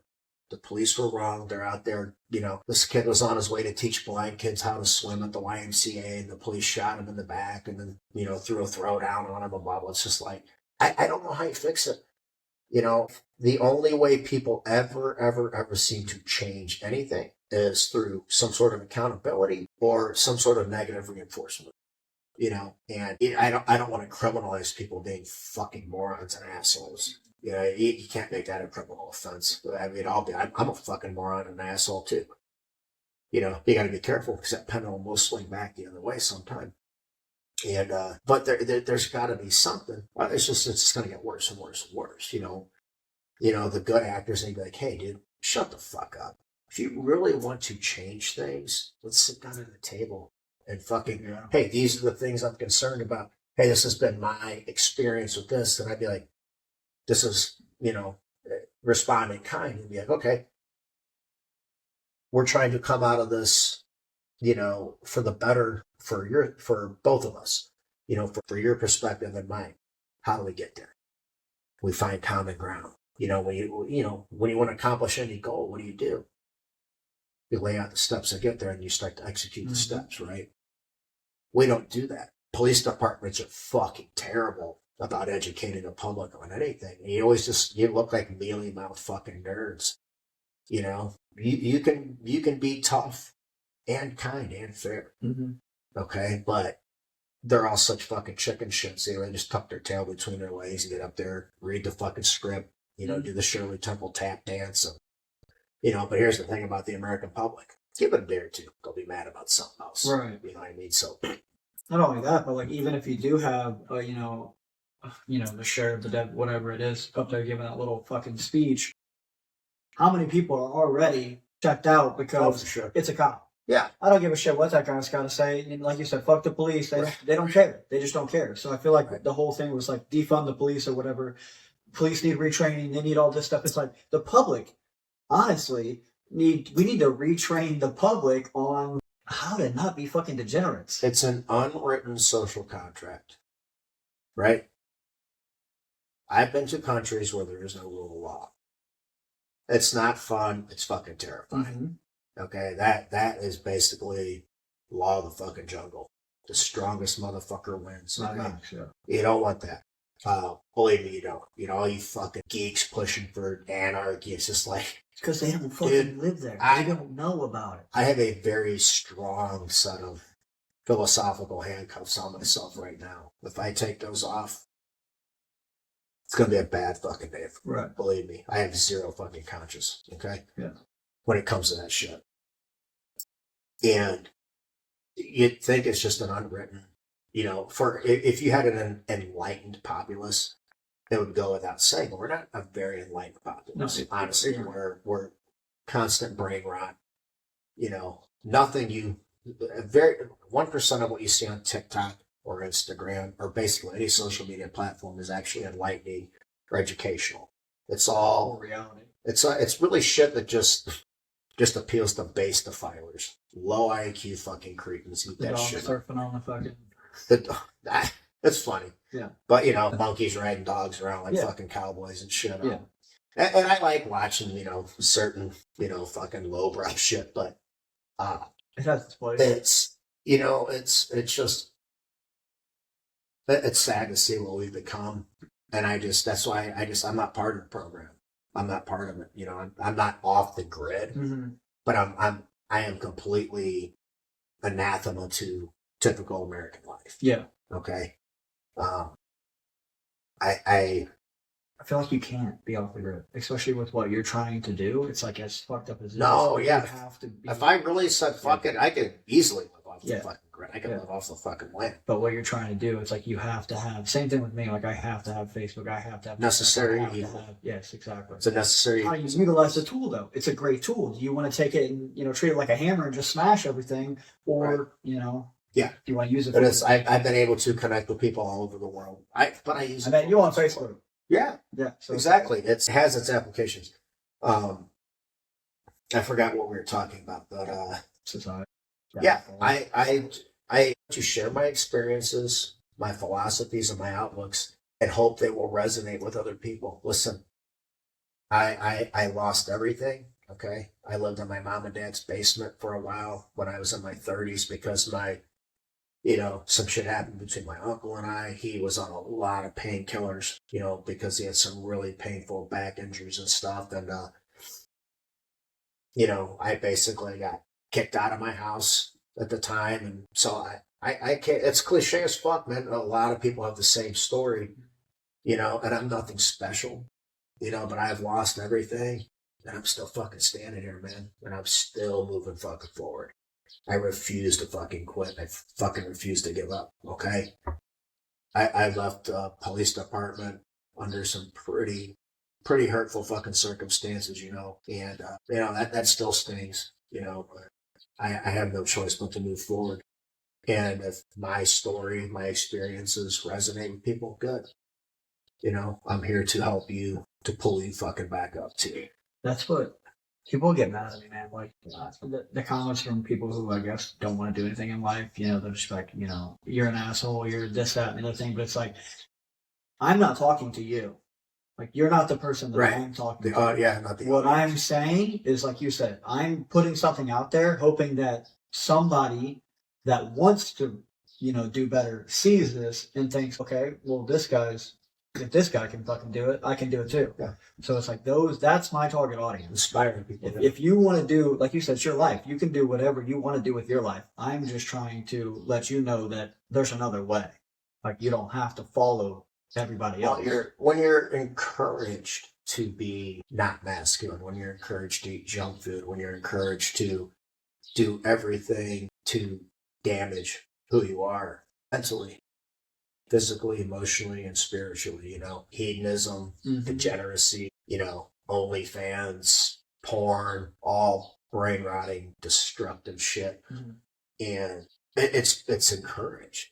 You know, it used to be kind of in the shadows. Now it's just out in the fucking open. I'm like, you ain't pulling the wool over my eyes, motherfucker. Exactly. I am trying. I still have a lot of fucking healing and repairs to do, you know, but I'm on the fucking path. Exactly. And I want other people to join us in, you know, with our thing. There's a shit ton of veteran foundations out there and this and that.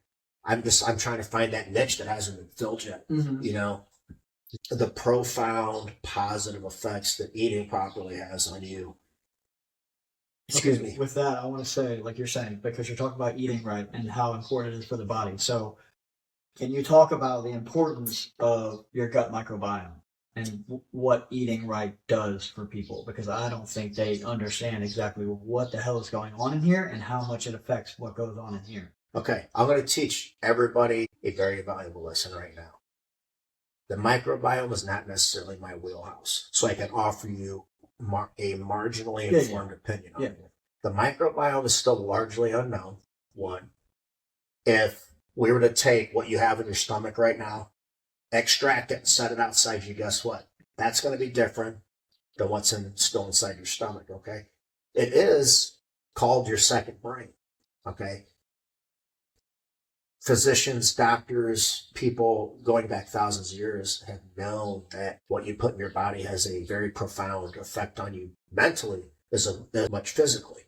I mean, it's obvious. The physical changes are obvious, right? If I eat an extra large pizza every night, and I can do that fucking easily. Oh, yeah. I murk fucking food. Oh, yeah. The physical changes are going to be obvious. The mental ones, probably not so much, but you'll understand what it's like to feel like an addict. Okay, because our body, first and foremost, is a survival mechanism. It serves me no purpose in nature, evolution, or in a survival capacity to be this big jack motherfucker. Muscle is metabolically very expensive, calorically very expensive. Doesn't really do much for me. Okay, so when the body has a chance to store energy as body fat, it does. And it's very good at it. Okay, you know what really helps?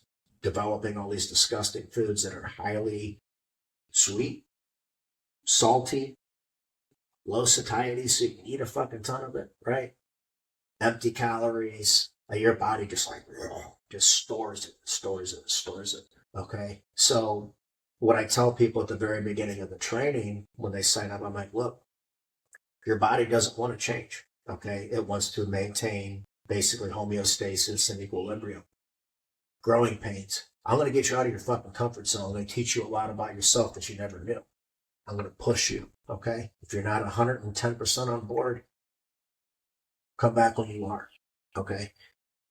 Now, getting back to the microbiome, mark my words, it's going to be the next frontier in medicine, supplementation. But again, it's very, I think it's just hard to study because it's in fluctuation all the time because of the foods we eat, because of environmental stresses.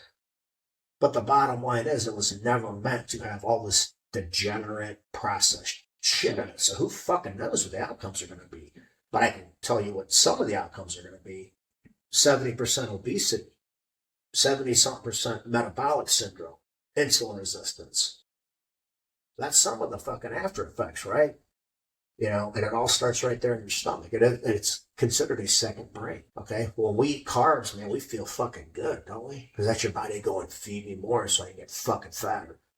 Now, So you're done, and you want to take a fucking nap. yeah. Well, again, human beings, we're lazy. Right. We want to lay around, you know, under a shade tree in the savannah. Hey, when that fucking saber-tooth tiger's done eating that fucking mammoth carcass, we'll go carve some of the meat. That's how humans evolved. Okay, there wasn't always an abundance of food. And there's never, ever, ever anywhere on the planet been an abundance of fucking carbs, fruits, or vegetation. Okay, so let that sink in for a second. That's why I put everybody on a species-appropriate eating plan. It's not a diet, it's a lifestyle change. These are the foods we evolved eating. So this is all your biological mechanisms are in line with the food that I put you on. Ruminant meat, so cow, bison, elk, deer, animal fats. That's magic. Basically, anything the FDA demonizes is what you should be fucking eating. I mean, them cunts are telling you to eat Lucky fucking Charms for dinner. It's insane. You fucking nuts. Yeah. That's nefarious shit. Yeah. Something's going on. And I sometimes I get a lot of pushback, you know, people will be like, all I can eat is blah, blah. I said, it's the right tool for the job right now. So yeah, that's all you're going to fucking eat. If you don't want to do it, fine. I don't care. It's your health. You know what I mean? And so what they'll fight tooth and nail. I won't be able to do it. I won't be able to do it. I said, okay. And I bait them right into it. I said, give me a week because I know once their blood sugar stabilizes, once their hormones start to right, once your microbiome starts to heal and work more efficiently, once your digestion starts to heal and work more efficiently, and you get that fucking clear laser-like focus all day, you don't have the blood sugars ups and downs, blah, blah, they're going to want to do it anyway. I feel so fucking good. My cravings are gone. I'm like, yeah, I laid the fucking trap and you walked right into it. Congratulations. Yeah. And down the road, it's kind of an arbitrary number, but I'll use like 90 days. I think that's a good amount of time. And they say after 90 days, we'll reevaluate, reassess. Hey, do we need to titrate protein up? Hey, do we need to titrate the fat up? Hey, do you want to try a certain kind of carb leveraged at certain points for certain applications? You know what I mean? If I'm getting ready to go fucking grapple or spar for an hour straight, no breaks, nothing, I'll drink 25 grams of cyclodextrins with a little bit of this and a big bunch of electrolytes. It'll power me through that. You know what I mean? But everything I do has a very specific application. Every time nuance does. Yeah. And yeah, the microbiome is going to be now think about it. If everybody ate a proper species appropriate eating plan, the need for medicines would basically evaporate in no time. So why do you think they encourage you to stay away from the things that are healthiest? You know, people can't seem to, you know, we know throughout history, you know, Genghis Khan, some of the Caesars, you know, Nero Caesar, Caligula, Pol Pot, Mao, Hitler, more recently, you know, fucking Coney over there in Africa, killed millions and millions and millions and millions of people. But it'll never occur to them that these people are killing you slowly. And they have a vested interest. And I've seen crackheads do the most shameless, degenerate shit for a crack rock. Never mind millions and millions of, you know, becoming obscenely fucking wealthy. And you think there are people out there that won't do things to benefit from your fucking demise? Okay, well, you're too fucking stupid to help anyway. Okay. And you're dying slowly. You're going to die a lot sooner than you should have. Okay. So you're not outright dying on the spot. But to me, it's a fate worse than death, is dying slowly and never never seeing what your body is truly capable of, health wise, physique wise. To see what the body looks like when it's lean and muscular is an awesome fucking thing. Mm. And they just, I was like, stop. I'm going to do your thinking for you now. Okay. Right. I'm telling, because a lot of people are just like, don't explain it to me. Just tell me what to do and I'll do it. Okay. But I like explaining the science, the biology, the mechanisms behind it. When I understand how something works, I have more faith in it. Right. Now I understand. Right. This is how this works, so now I'm more inclined to follow it and to believe you because all your methods are rooted, in science, evolution, biology, rooted in tangible things that can be demonstrated and proven, right? So. Yeah, people, like you're saying, it's the mentality of, okay, you're in this area, you're more knowledgeable than me, so let me just turn my brain off. You're going to do the thinking for me. Okay, that's great because of what you're doing. You have their best interest in mind. But let's think about those same people who are getting a narrative from whatever, and they do the exact same thing. I'm just going to shut my brain off. This guy has a PhD. I'm not going to look into anything he's telling me. He's just smarter than me, so I'm going to just take his word for it. And it's like, that's a huge point. And it's like with the food. They say it's good for me. The CDC says it's good for me. The FDA says it's good for me. Whatever says it's good for me, so I'm just going to do it. I'm not going to do my own research. I'm not going to, even though I don't see how you could look in the mirror every day and, I don't know, man. I just don't get it. It's like there's not a person inside of their body that's like self-aware or anything. Well, because you have to understand what human beings are prone to psychologically. Programming, confirmation bias, appeals to authority. Perfect example, an appeal to authority would be, so-and-so's a PhD and he said it. That's a logical fallacy, okay? Because, this is, since we're talking about nutrition and training and stuff, I'll take somebody a lot. So every bodybuilder on earth that made it to the pro level is basically a 1 in probably 5, 10 million genetic freak. Their genetic potential is not limitless, but as close as limitless to limitless as you can get. Okay. Genetic freaks, their genetic capacity off the charts. Okay. So basically they probably have low myostatin levels. Myostatin is basically a muscle inhibiting gene. Some people are lower in myostatin, so they build muscle way, way easier, okay? And I always like to throw my best friend under the bus, okay? So people don't think I'm just being an asshole. Amazing genetics, okay? Amazing freaking genetics. But he also worked very hard in the gym. He was very consistent, okay? He was very disciplined and dedicated for years and years and years. So he built that physique. Now, when I look back, our training methods weren't really rooted in science. There's a lot of bro science, fucking 8 sets of this, fucking the pump this. Now that I understand all the real drivers behind hypertrophy, myofibrillar protein synthesis, sarcomeres, fucking all the minutia of it, now I'm sitting there, man, we would have looked a lot fucking better had we trained optimally, And so these people will make progress no matter what they're doing. So they look good in spite of what they're doing, not necessarily because of it. Also, we all know the people that can eat whatever the fuck they want and still look good. Why would I listen to that fucking asshole? Right. That guy's eating maple fucking crawlers. You don't know what the fuck you're doing. Obviously, because everything you're doing flies in the face of fucking the mechanisms that really fucking, so you are a genetic outlier. You might put in the work, but I've seen a lot of these guys don't listen. I'm 46 years old. Any gym I go to, I'm the hardest fucking trainer in there. Bar fucking none. I'm pushing until my fucking nose is bleeding, till I look like fucking, remember Total Recall when Arnold's eyes are all fucking out of his head? I'm like, yeah. I'm fucking pushing hard, but I probably got some of the lousiest genetics in there. I have worked for every fucking ounce of muscle I have, and I still don't know we will never know. You can't, because you'd literally have to fucking have, there's millions of variations you'd have to tightly control for every tiny aspect of the entire process.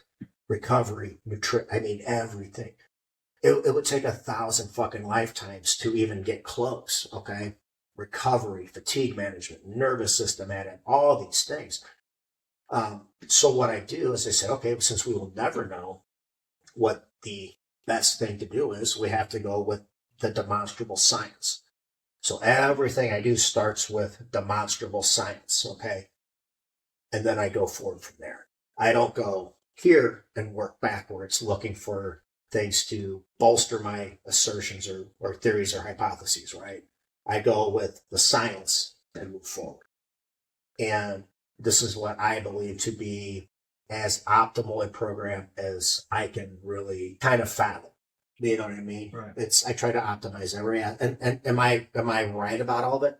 I don't know, but I'm very confident that through all my thousands of hours of research and application, and not only anecdotal studies, but reading the studies of thousands and thousands of other people. I'm like, success leaves clues, right? I'm like, what do all these things have in common? Boom, boom, boom, boom, boom. Let's put that together. Now let's dissect all of this, working backwards. If it's rooted in science and it's applicable, I think it's pretty legit, right? Right. So it's the fuck were we talking about? I'm so bad about stuff. Yeah, so So especially fucking when bad. you sidetracked. All right, give me a fucking topic, goddamn. Okay, so I want to bring something up. So me Sure. and my son's 7. We were doing 100 push-ups, 100 squats, just body stuff every single day. We made it to like 100. We were trying to go for 365 days straight. So we made it to like 110 days. Now, I know for a fact that I was not eating enough protein. I wasn't sleeping enough. And even 100 and something days into it, dude, sometimes those push-ups were still hard to do. Mhm. Like I know I knew we were gaining, like because I recorded all of it. I posted on my YouTube. Like there's still some to upload, but we started and it was like 20 minutes to do when we first started. 20 minutes to finish it all. Yeah. Taking breaks and that kind of deal. Towards the end, we were 60 days in, 50 days in, or whatever. They were knocking out 100 push-ups, 100 squats in 7 minutes, 8 minutes. So it's like I knew that there was definitely gains being done, but it was like, Well, there were adaptations being made. I was curious, like how much harm was I doing by not giving my body rest days, If you're not eating right? you got to look at it like this: if you're progressing, you're not necessarily doing harm. Think about that. If you're if your body doesn't really go forward if it's systems, if it's fatigue, if the nervous system is not being managed properly, if it's overly stimulated or bogged down, or there's too much fatigue accumulation, you're not going to make progress. You've made adaptations, okay? But here's the thing about the body: doing the same thing all the time. Once you reach that certain level of efficiency, your body's going to stall. Yes. Okay. Now, so there's only 2 things you need to apply to build muscle. And recovery is there, fatigue management's there, muscle damage management's there, enough protein for a positive nitrogen balance, and probably a little bit of a caloric surplus. The true drivers of hypertrophy and myofibrillar protein synthesis, muscle growth, is mechanical tension, okay, and progressive overload. Very, very simple concepts. Mechanical tension exists on what's called a force velocity curve. Okay, so think about it. Now that you know that the body is resistant to change, right, because it's not advantageous for us to be, okay, we have to force it, okay? So you made certain adaptations to the stimulus you're putting on your body. 100 push-ups, 100 squats every day. Your body reached a point where it was efficient enough, okay? It didn't have to adapt anymore because you weren't putting there was no progressive overload. Progressive overload doesn't mean more sets or more work. It means like, okay, today I went in here, we'll just use bench press. It's every fucking meathead's favorite exercise. I benched 150 pounds for 6 reps. Okay, so next time I come in, I either bench 150 pounds for 7 or 8 reps, or I bench 155 pounds for 4 to 6 reps. That's progressive overload. It's a new stimulus, right? That's you telling your body, hey, I have a new, heavier stimulus. I have to adapt. So I'm going to add myofibrillars in a sequence. Okay? You don't break muscle down and rebuild it bigger. Okay? A myofibrillar splits, replicates, splits, replicates, splits, so. And then you start adding sarcomeres in. Sarcomere is basically the smallest component of a muscle fiber. Okay? Your contractile muscle proteins. So I do 50 kettlebell swings every day for a month. 124-pound kettlebell, I swing it 50 fucking times. And I'm going to reach that adaptation. Okay. So it's like basically what's the goal? Pick your goal. Okay. What is my goal? Strength, conditioning, or hypertrophy. Pick a modality and plan accordingly. Okay. You're gonna build very, very, very, very little muscle doing what you're doing. Mhm. Okay. It's just not challenging. Right. Think about it. Excuse me. If it's not challenging, it's not exercise. Exercise by definition is a challenge you're not used to, so to speak, correct? So what you need to do is either I would recommend weights, even for kids. Mhm. People think kids bull fucking shit. Get that little motherfucker on some weights, dude. You know, my best friend Oliver, you know, he's 8 years old now. He's fucking ripped. I'm going to start making him work out. You know, he already loves eating bacon and eggs and stuff and hamburgers. It's like, you don't know it yet, but when you get to high school and you're the most jacked, ripped kid in there, man, all the girls are going to want to fucking hang out with, you know, with fucking Oliver. But, you have to, it's like evolution. Outside pressures cause changes, right? Outside pressures being properly programmed weight training that force the body to produce more myofibrillars, so basically muscle tissue to compensate for those demands, correct? So if you have your recovery in order, fatigue management is managed, muscle damage is low, central nervous system fatigue is low, you're able to recover. So my program, I aim to optimize all those aspects. So I said, hey, give me a snapshot of your week. Let's cut out this, this, and this. It's all a bunch of unneeded fucking stress because guess what? Fitness should be the fucking cornerstone and bedrock of your fucking life. Everything else becomes easier. Everything else falls into place. So what? I couldn't think of anything more special, more important in like a father-son relationship than like having something like that together. Mhm. You know, like my dad worked a lot. So there wasn't a lot of free time for playing catch, Mhm. working out together, you know. I did that with my stepdad. He owned a gym, and man, that was just the neatest fucking thing, you know. But having a son your age, working out together, fishing together, things like that. You know, there of course there's all the, you know, the emotional and mental aspects. You know, you got to be his role model, show him how to handle problems. Mhm. You know, stress management, problem solving, things like that. But yeah, working out together is just it's the funnest thing. That's kind of why we started doing it. Yeah, Like, honestly, yeah. it wasn't even really like, you know, to get muscle or what. It was more like a discipline thing. I can tell you right now, that was the longest I've ever done anything healthy Right. in my entire life. Yeah. Consistently. Yeah. Now you can make progress like that because it was a stimulus your body wasn't used to. Yeah. Okay, but there comes a point where your body, you just like with fat loss, grinds to a halt. Okay, well, we got to add a new stimulus. Okay, Right. we either got to probably, and typically people go the wrong way. They cut their calories even more and put more demand on their body. That's not how it works. Okay, I don't do contest diets, not my wheelhouse because I don't give a fuck about it. Okay, but what happens is when people start to diet for a show, the first thing they should do is cut their volume. They're already doing way too much junk fucking volume. Mhm. Okay, so they're accumulating a lot of fatigue. So what happens is when you're weight training, you get to like a certain rep range, your muscles start to release what are called calcium ions that kind of will start to degrade mitochondria and everything. Okay, we want to minimize that, right?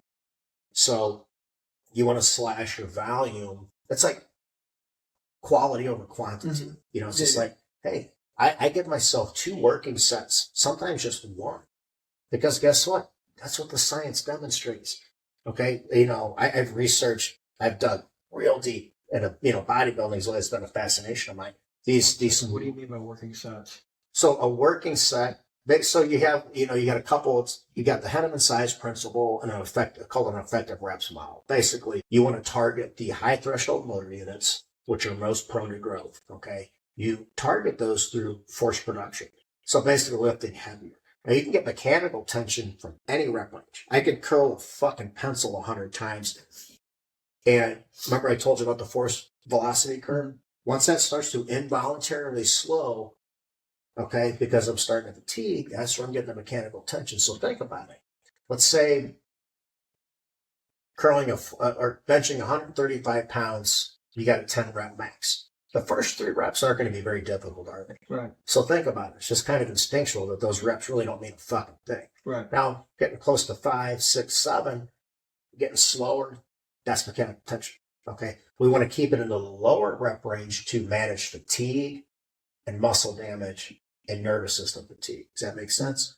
So when people, hey, what do you do for blah, blah, blah chest? I do 2 sets of incline plate press, 4 to 6 reps. That's it. I'm like, yeah, because I do it right and I understand how these things actually work. Right. Okay. You're taking, now some people are doing enough of the right things to get results, but it's not optimized. Why wouldn't you want to optimize it? Okay. It's the same thing with the foods I put people on. There is a massive difference between 8 ounces of fucking beef and 8 ounces of fucking chicken. Way more return on your investment with the beef.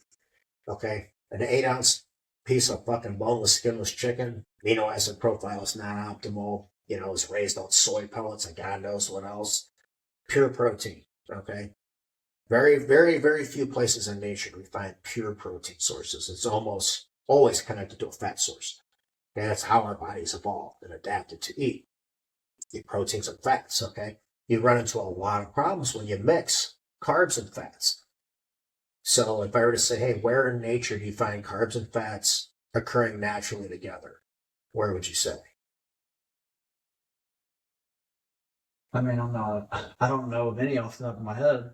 It's a very specific application for a very specific amount of time for a very specific thing.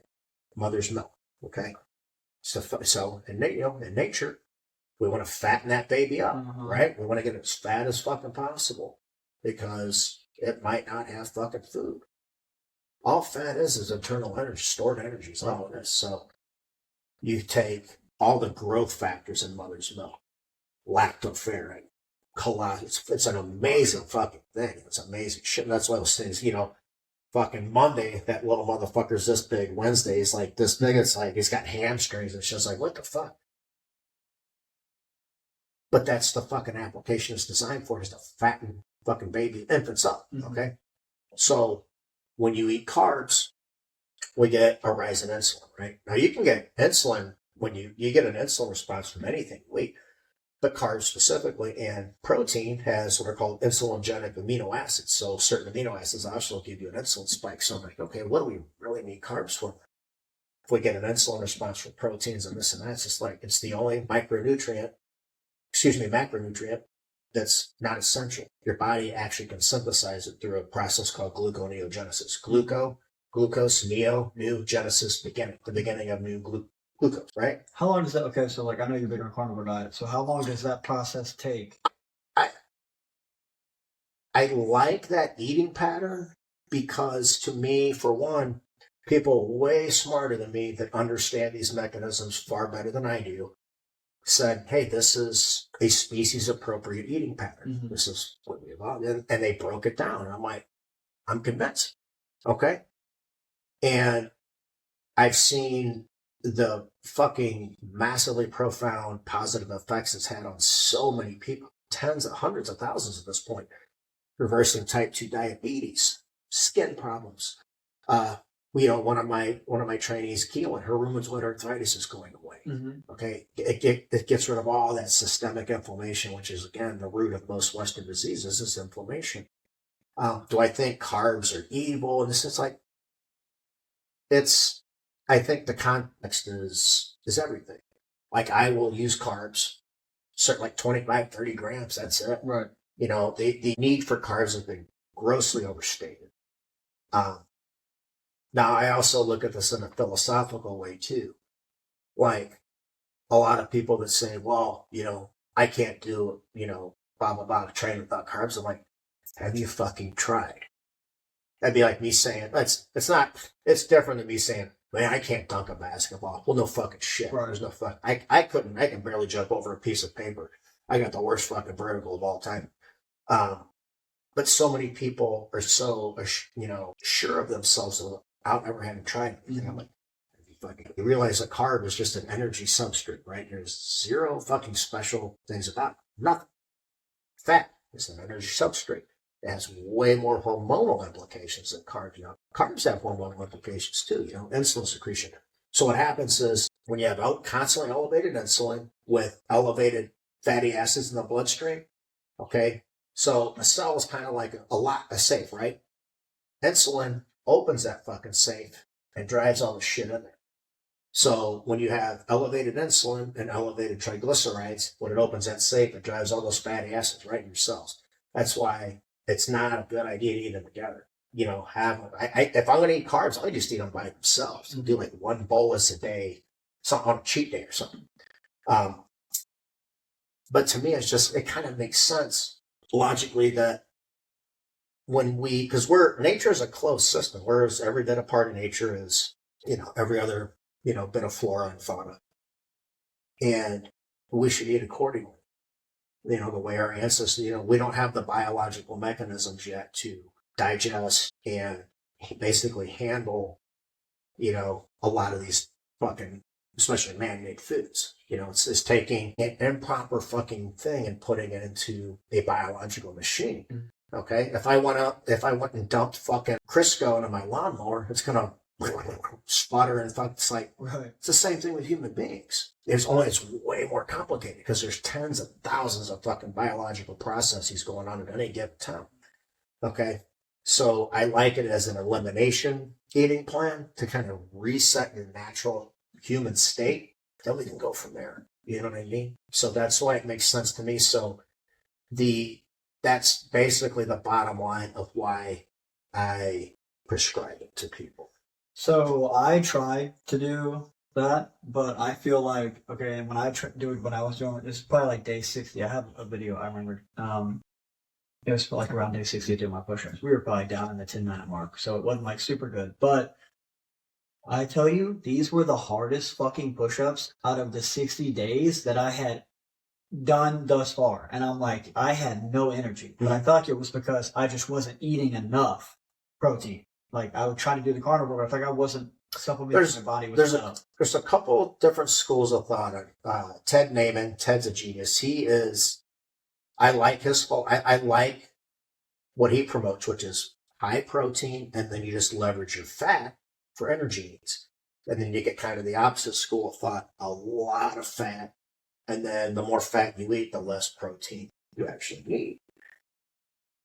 The only way to know is to do it for yourself and see which one works. And I say don't do anything less than 12, maybe even 4 months, 16 weeks. Okay? Because you got to give your body time, man. Everybody wants it to fucking happen. I'm like, listen, some things are going to happen right away. Some things, it takes some people up to a year before their body finally fucking starts to function optimally, you know, or as optimal as possible. So what typically happens during the transition phase, okay, for one, you got to deplete your body of glycogen, which could take a few days.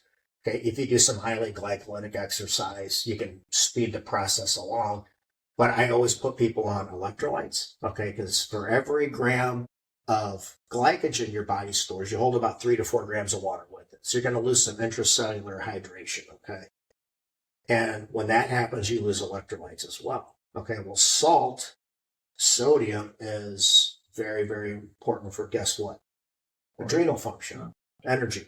Okay, so we want to replace those electrolytes. Okay, so I get them on the electrolytes. Holy shit, I feel good. I'm like, yeah, because now your adrenal function is optimized too.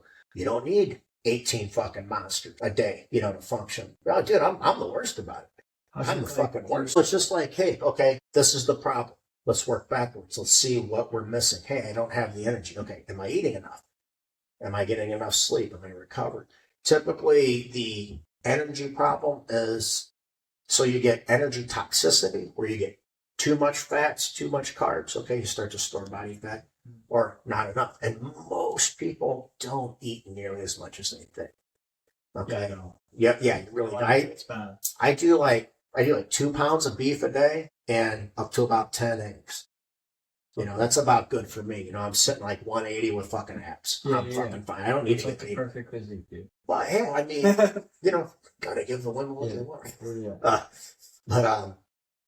Yeah, my guess would I'm be 170. Yeah. So that's like, it's crazy. It's insane, like the difference of muscle versus fat and like being the same weight. Because you look at some guys and you're like, how the fuck are you 180 pounds? But like you're just muscles, chiseled, yeah. dude. And then I'm 180 pounds and I look like a fucking blob. Well, because with systemic inflammation comes a lot of fluid retention. So I tell people, I'm like, look, I'm not a genius. I'm not a miracle worker. I haven't stumbled on some secret fucking, magical fucking thing. I said, well, I just understand how the body fucking works. When we eliminate all that inflammation, we eliminate all that subcutaneous water, all that water that's sitting around your fucking organs and shit causing hypertension and blood pressure issues. So that initial, remember when fucking Atkins was huge, 20 years ago? Yeah. Atkins have been around for fucking decades. Keto's been around for fucking decades and decades. It used to be used to treat children with epilepsy and seizures, but that was like 90% fucking fat. So, and there's a lot of implications for using keto for Alzheimer's because it's an inflammation in the brain. Okay, and it has a lot of applications. But mostly, I think it's just eliminating all the fucking shit that's causing all the problems. It's not fucking rocket science, man. It's like fixing a fucking car. Hey, like most chicks probably have metal flakes in their fucking engines because they never change the oil. Shit's like, well, let's fix the fucking problem. Now the car's running properly again. Get rid of the shit that's causing the problems. And it just so happens that at this point in fucking human history, it's all the refined processed shit. Even fruits and vegetables I have a problem with because of pesticides, oxalates, phytin, all these things, Fertilizer. A friend of mine said I got kidney stones because I was doing all the kale and spinach smoothies. I'm like, you ever looked at those things under a microscope? They look like shards of broken ice. I'm like, dude, I can imagine that shit coming out of my fucking pee hole. You know what I mean? So that initial reduction in weight, I said, listen, you're going to lose a good amount of weight up front. They're going to hit the fucking wall. I said, but that's fucking fine because now we start the fat burning process. Don't get frustrated. Progress is not linear and it's not fast, okay? All that fluid we're losing is because we're depleting your glycogen, and that in turn pulls the water out that's stored with it, which is okay because we're replacing the electrolytes, which also help with intracellular hydration, which is a very good thing. I want the water and the fluid in my cells. I don't want it under my skin and hanging out around my organs, right? And you'll see a lot of guys that they're not overweight. They're even fairly lean. They'll have like that flap of skin right here. Yeah, turkey neck or whatever you want to fucking call it. Personally, I like having that fucking Captain America looking square fucking jaw, right? That's inflammation too. Okay. A friend of mine, we've been friends since we were kids. He's lean. He's fucking muscular. He's got a good physique. But he had enough inflammation that he had that little flap of fucking skin going on. I said, steak and eggs twice a fucking day, as much as you want. And in a month, that thing's going to be fucking gone. Sure as shit. Fucking gone. You know what I mean? It's just understanding how the body responds to these things. Basically all it is. And then laying it out for somebody and saying, eat this, and eat this. Work out like this, this, and this. Apply this consistently over time, and you will see results. It's basically foolproof. So, yeah, your issue probably could have been a number of things. Oh. Not long enough to adapt. Yeah, I did it for like 3 fucking days. I was like, dude, I cannot do this. I was like, I cannot, dude. I have no energy. No, I wasn't supplementing with electrolytes. I wasn't drinking enough water. I guarantee. Yeah, I wasn't eating enough protein. They call that the keto flu. Okay, you feel, but here's the thing. If you're eliminating, remember carbs are just an energy substrate. If you're eliminating those, you have to replace it with what? Something else. Fat, the other energy substrate. You don't want to catabolize protein for energy because we want protein for the healing process. Protein has thousands of fucking processes in the body that's responsible for it. It's not just rebuilding, repairing muscle tissue. Right. It does a shit ton of things. So if your energy needs are met and there's a little bit of a surplus and your protein needs are met and there's a positive nitrogen balance, guess what you do? Build muscle. But you got to stimulate the process. And unfortunately, 100 push-ups a day and 100 squats a day is not sufficient. Right. Okay. If you want to build muscle, you got to lift fucking weights. Right. You got to get that mechanical tension, that force production. Okay. Specific rep ranges, things like that. You know what I mean? So, you didn't give it enough time. For sure. And you can't sit here and tell me that you didn't, I had a giant T-bone and 5 whole eggs for breakfast. I'm gonna fuck. I'll have to force myself to eat in a few hours. Yeah. But I'll never turn on a giant fucking ribeye. Right. You know what I mean? It's like, it's instinctual at this point. I'm like, people are like, don't you get tired of eating it? No, motherfucker, I don't. Because this is what my body craves. Right. Because I put such a demand on it in the fucking gym. I just know instinctually if I come home and eat fucking tilapia and asparagus, I'm not doing shit for myself. Mm-hmm. And there's even different types of hunger.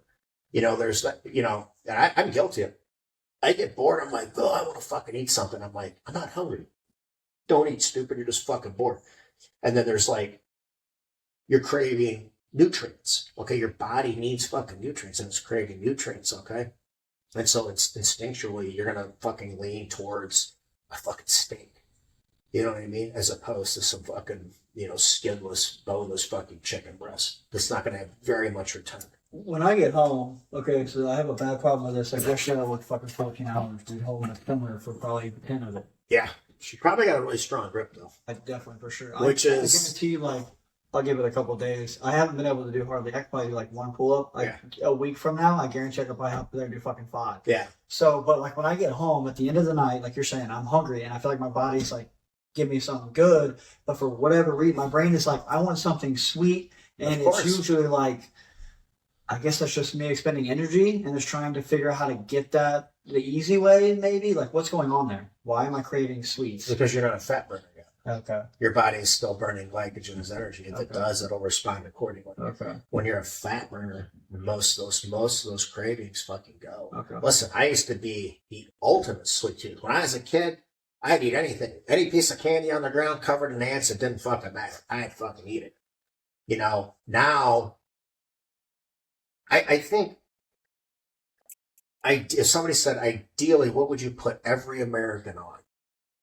Diet-wise, I'd say get everybody fat adapted, and then you build the machinery for metabolic flexibility, meaning you can use carbs at certain times, but as soon as you burn through them, you're right back into fat burning, Mm-hmm. I feel like, honestly, the body probably gets a little confused when you're giving it multiple energy substrates, like, I got carbs and I got fat.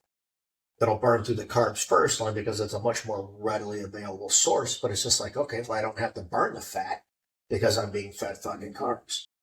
As opposed to, okay, I'm getting nothing but fucking fat, so I have to build the biological mechanisms to become an efficient fat burner, which is our default setting. Okay, and when people argue against that, I say, okay, well, let's just do a 30-day challenge. You basically live off the vegetation in your yard, okay, and I'll make it easy. Just, go live off the fucking fruits and vegetables you get at the grocery store, and I'll just live off the fucking steak. We'll give it 2 months so you can really see it, okay?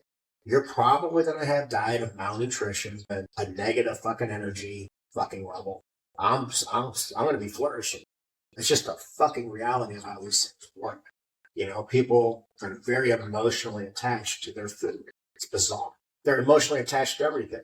Their daily routines, their workout routines. I'm like, hey, can I offer you some advice? Well, whoa, and I fucking this is why that handle's a piece of shit. Internal rotation. There's no shoulder fucking, extension. There's no this, there's no that. There's no scapular retraction.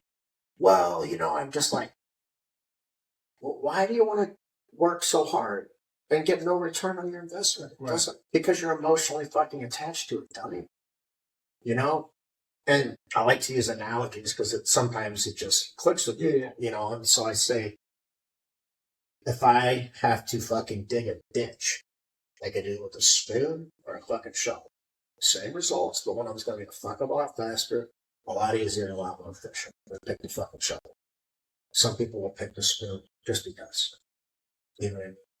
I don't know. I'm trying to figure out how to work around that with people or work through it. Try to get their mind to fucking kind of change their thought process. But back to your question of fuse, just you didn't give enough time to adapt, and you got to replace that energy substrate with fat. If you're eliminating carbs, you need fat for energy. That's a much more concentrated form of energy, okay?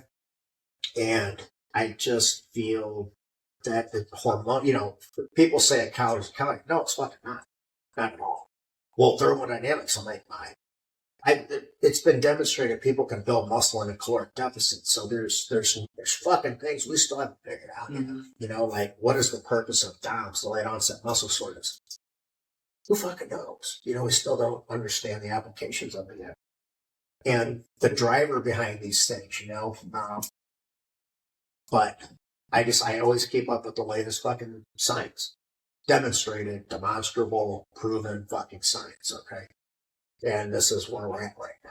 And this is what I feel like is, and I do it myself. I put my money where my mouth is.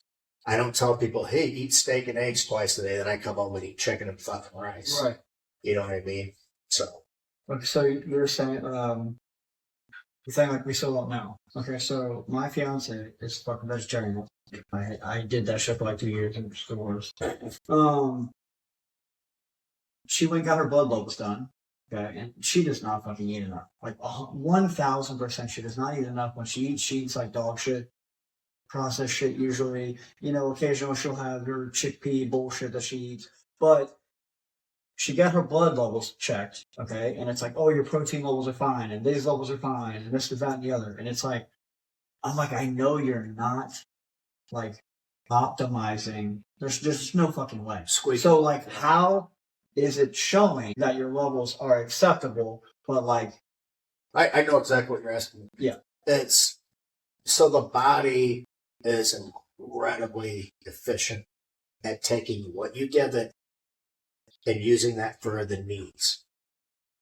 But again, it always goes back to this. Do you want to squeak by or do you want to be optimal? You can squeak by on that shit. You'll never flourish, okay? The fact of the matter is, the nutrients, the vitamins, the minerals, the micronutrients, the proteins in plants and vegetables and fruits is not very bioavailable to humans anymore. Okay. So it's like, I tell people, I'm like, it's kind of, you know, do they have vitamins? I'm like, yeah, they have them. They're in there and they're in abundance in some things. But it's like having a safe with a bunch of valuable shit in it, but you don't have a fucking key to it. We don't have the biological keys, the digestive tract, the cecums, all these things to access that shit. It's just the fucking way it is, man. Stop arguing against it. You just look like a cunt. Okay? If it was that, if all that shit was super bioavailable, highly nutritious, complete amino acid profiles was all in vegetables and fruits and blah, blah, blah, blah, blah, and not steak and eggs, I'd be eating that. But I go where the science leads. Okay? I don't follow my fucking emotions. I love vegetables. I love fruit. But I'm not under the impression they're doing anything for me. Okay? For one. Two, they're nothing like nature intended. You ever seen, I've seen a banana in the jungle. It looks like a fucking green cigar. Yeah. Okay? Super smart. I used to eat crab apples when I was a kid. I take a bite of it. Mm-hmm. You know? Everything you eat has been genetically modified. It doesn't mean it's for the worse. But what happens is they've also designed them to be hyperpalatable, loaded with sugar. Okay?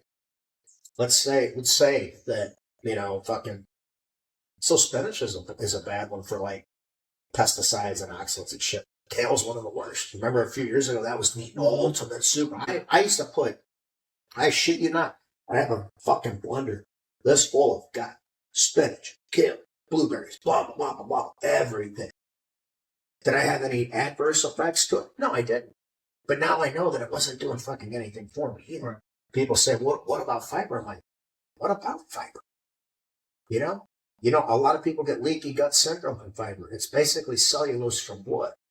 Okay? If you're not moving the food through your fucking intestine like you should be, you're either dehydrated or you're not having enough fucking fat. And also, you're not supposed to be crapping 8 times a fucking day. You know what I mean? It's fucking, it's anathema to fucking survival. If you're out there 8 times a day fucking basically signaling predators to where you're at, you're going to get predated. Right. Okay, so when you eat meats and eggs and fishes and stuff like that, about 90+% of it is fucking digested and utilized, so there's very little waste anyway. You know what I mean? And so, well, what about fiber? I'm like, what about it? You don't fucking need it. Okay, what you need to do is titrate your fat up. And, you know, I mean, girls are like, you know, hey, are you getting enough fluid? Yeah, I had 9 coffees today. And it's just like, You know, it's like girls are notorious for never going to the bathroom. For Right. one, because they're so embarrassed about it. They'd rather hold it until it's come out of their fucking ears. Right. But, then you get girls on the opposite end of the spectrum that love to tell you about, are there bowel movements and stool consistency? And I'm like, I'm good, man. Right. But if they say, well, I have problems going to the bathroom, I'm like, hey, let's titrate your fat up and your fluids. But remember, you have to have the electrolyte and mineral component with the fluid, or you're not really getting that hydration.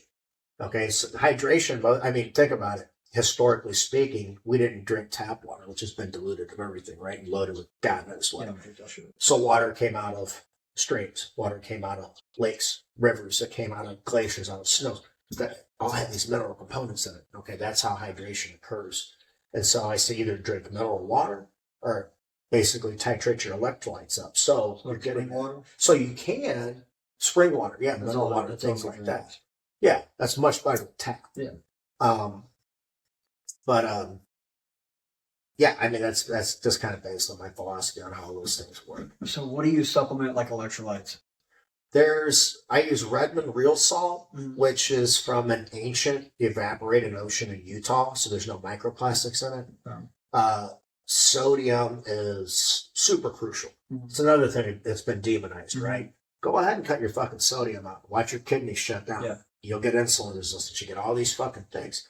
Sodium is a blood volumizer, so it's also a performance enhancer. Okay? There's some supplements out there specifically designed for like people do the keto lifestyle. Element, Redmond does an electrolyte one called Relight, so I just put people on those because they're sugar free and they're like clinically dosed amounts of electrolytes in the proper ratios. Okay. So yeah, they go a long freaking way. Okay. I'm glad we got into this shit. I'll tell you right now, I'm gonna go home and fucking eat some meat and eggs. Good. I'm gonna stop eating junk. I keep telling my fucking guys, I'm like, just stop buying this shit, please, for the love of God. I have no willpower and I have no fucking discipline. So for me, I have to take it out. That's what I tell people. I was like, you see me and I do this shit. It's like, don't think I'm like some superhero, some fucking guy. It's like, I have the same problems that everyone else has. And the way that I get around them is taking the temptation away, taking the access away. Because it's way easier to not have to fight with yourself on, I got a Reese's in the fucking cupboard. Okay, don't eat it. Versus it's not even there. I have no opportunity. There's that, but there's also when you eliminate the cravings and you just that falls down to willpower. Okay, I had a pint of carrot cake is one of my fucking. I don't have a weakness. If I don't, it doesn't matter how badly I want to eat something, how much I fucking love it. If it's not Sunday, I'm not fucking eating it. It's that simple. Carrot cake ice cream. Okay, I would on Sunday rolled around. Okay, I had a massive bone-in fucking cowboy ribeye. Had a crab cake. I had lobster bisque, and I said, "Let me get a piece of that carrot cake." And it came out as about a quarter of a fucking cake. I couldn't eat, but maybe I had about 8 or 9 bites of it, and I was so fucking stuffed. I came home after a couple hours, like I'm not eating again for a while. I came home a couple hours later, get the whole thing boils down to willpower. But eliminating the foods that cause those cravings is, it's an easy way to fucking get control of that shit. It's but it should also like set off an alarm in your head that why are these things so fucking addictive? Anything that's addictive is probably not good for you, right? The constant need for dopamine hits, which comes from food as well. Okay. Carb cravings, those fucking junk food cravings, alcohol and drugs, all of them are very, very fucking destructive. Mm-hmm. Personally, I don't want to feel like anything has any control over me but my own fucking willpower. Mm-hmm. I did drugs back in the day, this and that. I used to fucking drink. I was never like a drunk. I went all the party shit in high school. I quit. I don't have a fucking problem. It's just about saying, I don't want to do this anymore. Right. I quit. I don't watch porn. It's destructive. You know what I mean? I want to be in control of my fucking dopamine. I don't want to be like, fucking craving that. Get your fucking dopamine from sets, not texts. Right. You know what I mean? Because we have a finite amount of dopamine too. And I don't think people understand that. And so they're just not aware of any of this. They're not aware of like, why are my relationships so unfulfilling? Why do I always feel bored? It's okay to be fucking bored, asshole. If you're looking for chaos and mayhem and turmoil, you're a fucking window licker. Grow the fuck up, okay? You're chasing dopamine hits. It's just like chasing a dragon like a fucking dope fiend does, you know? It's never enough.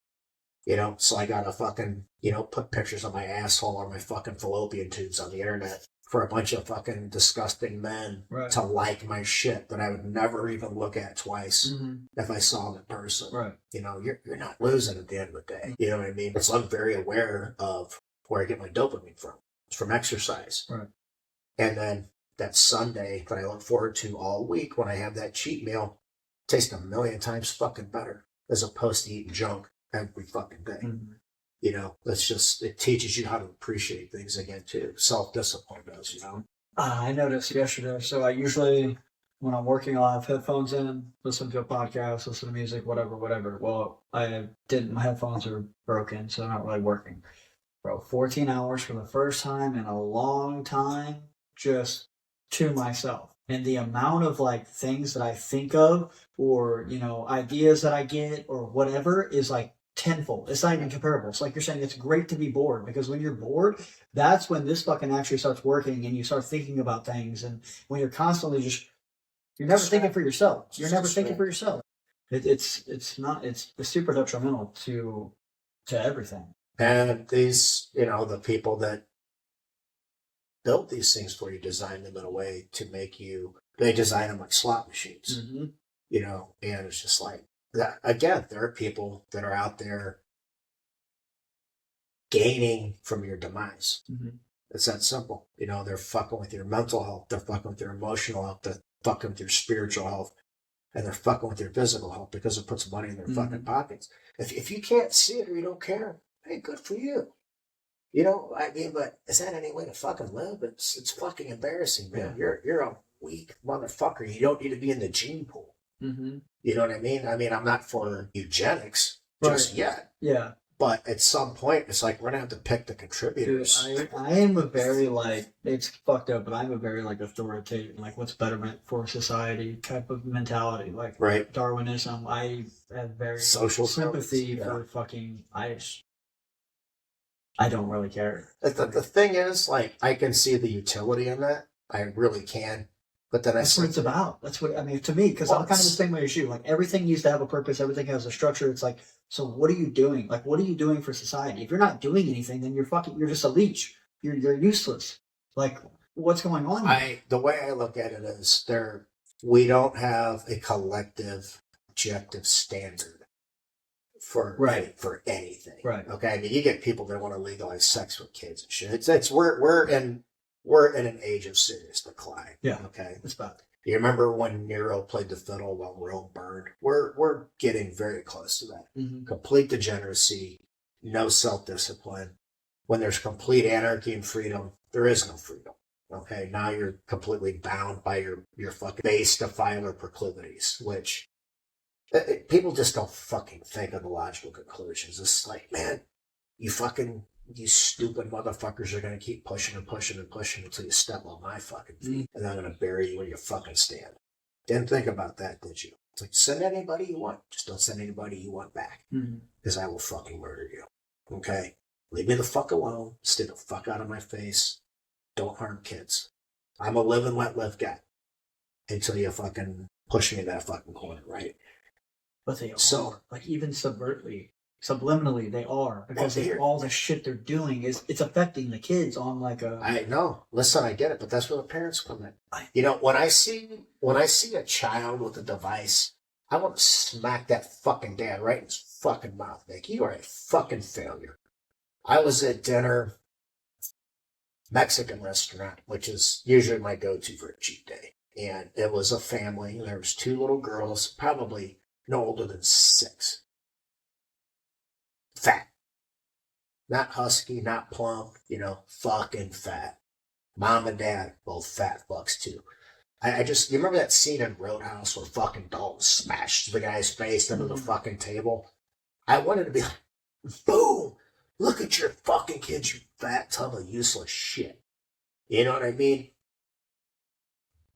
I really do wish we had certain fucking things in place where people would be like, your child is fat.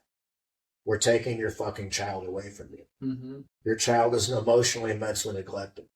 Giving that fucking kid a device is not parenting, you lazy piece of fuck. Okay? Tell that kid to go out, lay in the fucking grass, get chiggers, play with a stick, find shapes in the fucking clouds, make mud pies, be a fucking kid. Get up. I mean, I fucking saw, I knew it was coming, okay?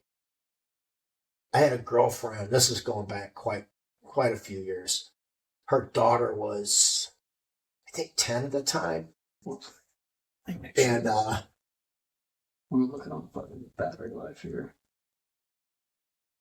100%. Shit. yeah, we can wrap up. Yeah, we gotta wrap it up. Okay. Okay, one more thing, real quick. Yeah. People who want to get into exercise, they don't know what to do. What would you recommend? How do they start?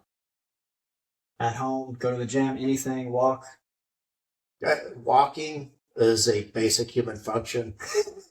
Some people- It's a great thing, but also I feel like if walking is exercise to you, then you're in really bad fucking shape. Yeah. So I feel like we should have a standard in America that every American child, before you get a fucking diploma, should be able to knock out a bunch of dead hang pull-ups, some push-ups, and something else, you know? We are the fattest, laziest, most anxious, sickest, metabolically fucked up that we've ever been in human fucking history. It's disgraceful. So if you do want to take control of your life, you don't want to be a fat fucking slob. If you want to see your body develop to its limits in a good way, then find somebody that knows what they're doing. I'm not even saying come to me. I'm not a selfish guy. I want to help you, but I want you to find somebody that you know fits. It's kind of like going to a BJJ. Hey, find the atmosphere you like. Mm-hmm. I would never tell anybody to not go to my friend Jamie Spicer. Awesome guy. He runs an extremely successful, fitness, personal training med spa called Precision Nutrition. He's got some very solid people underneath him. I really like what he's about.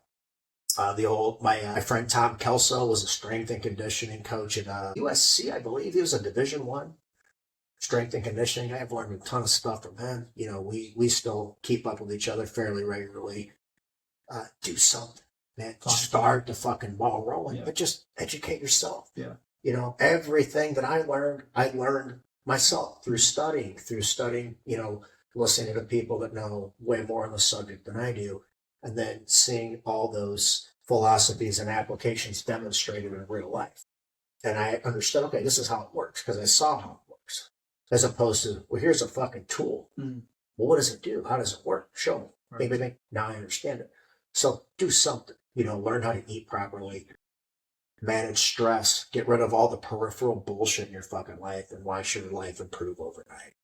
So either educate yourself or find somebody who's already got the education. You have every bit of recorded piece of knowledge in human history at your fucking fingertips, and you'd rather watch dogs rake fucking surfboards. So I'll just leave it at I that. think we'll end it on that. Yeah. All right, man. It's good talking to you. Yes, sir. Thank you so much. Yep.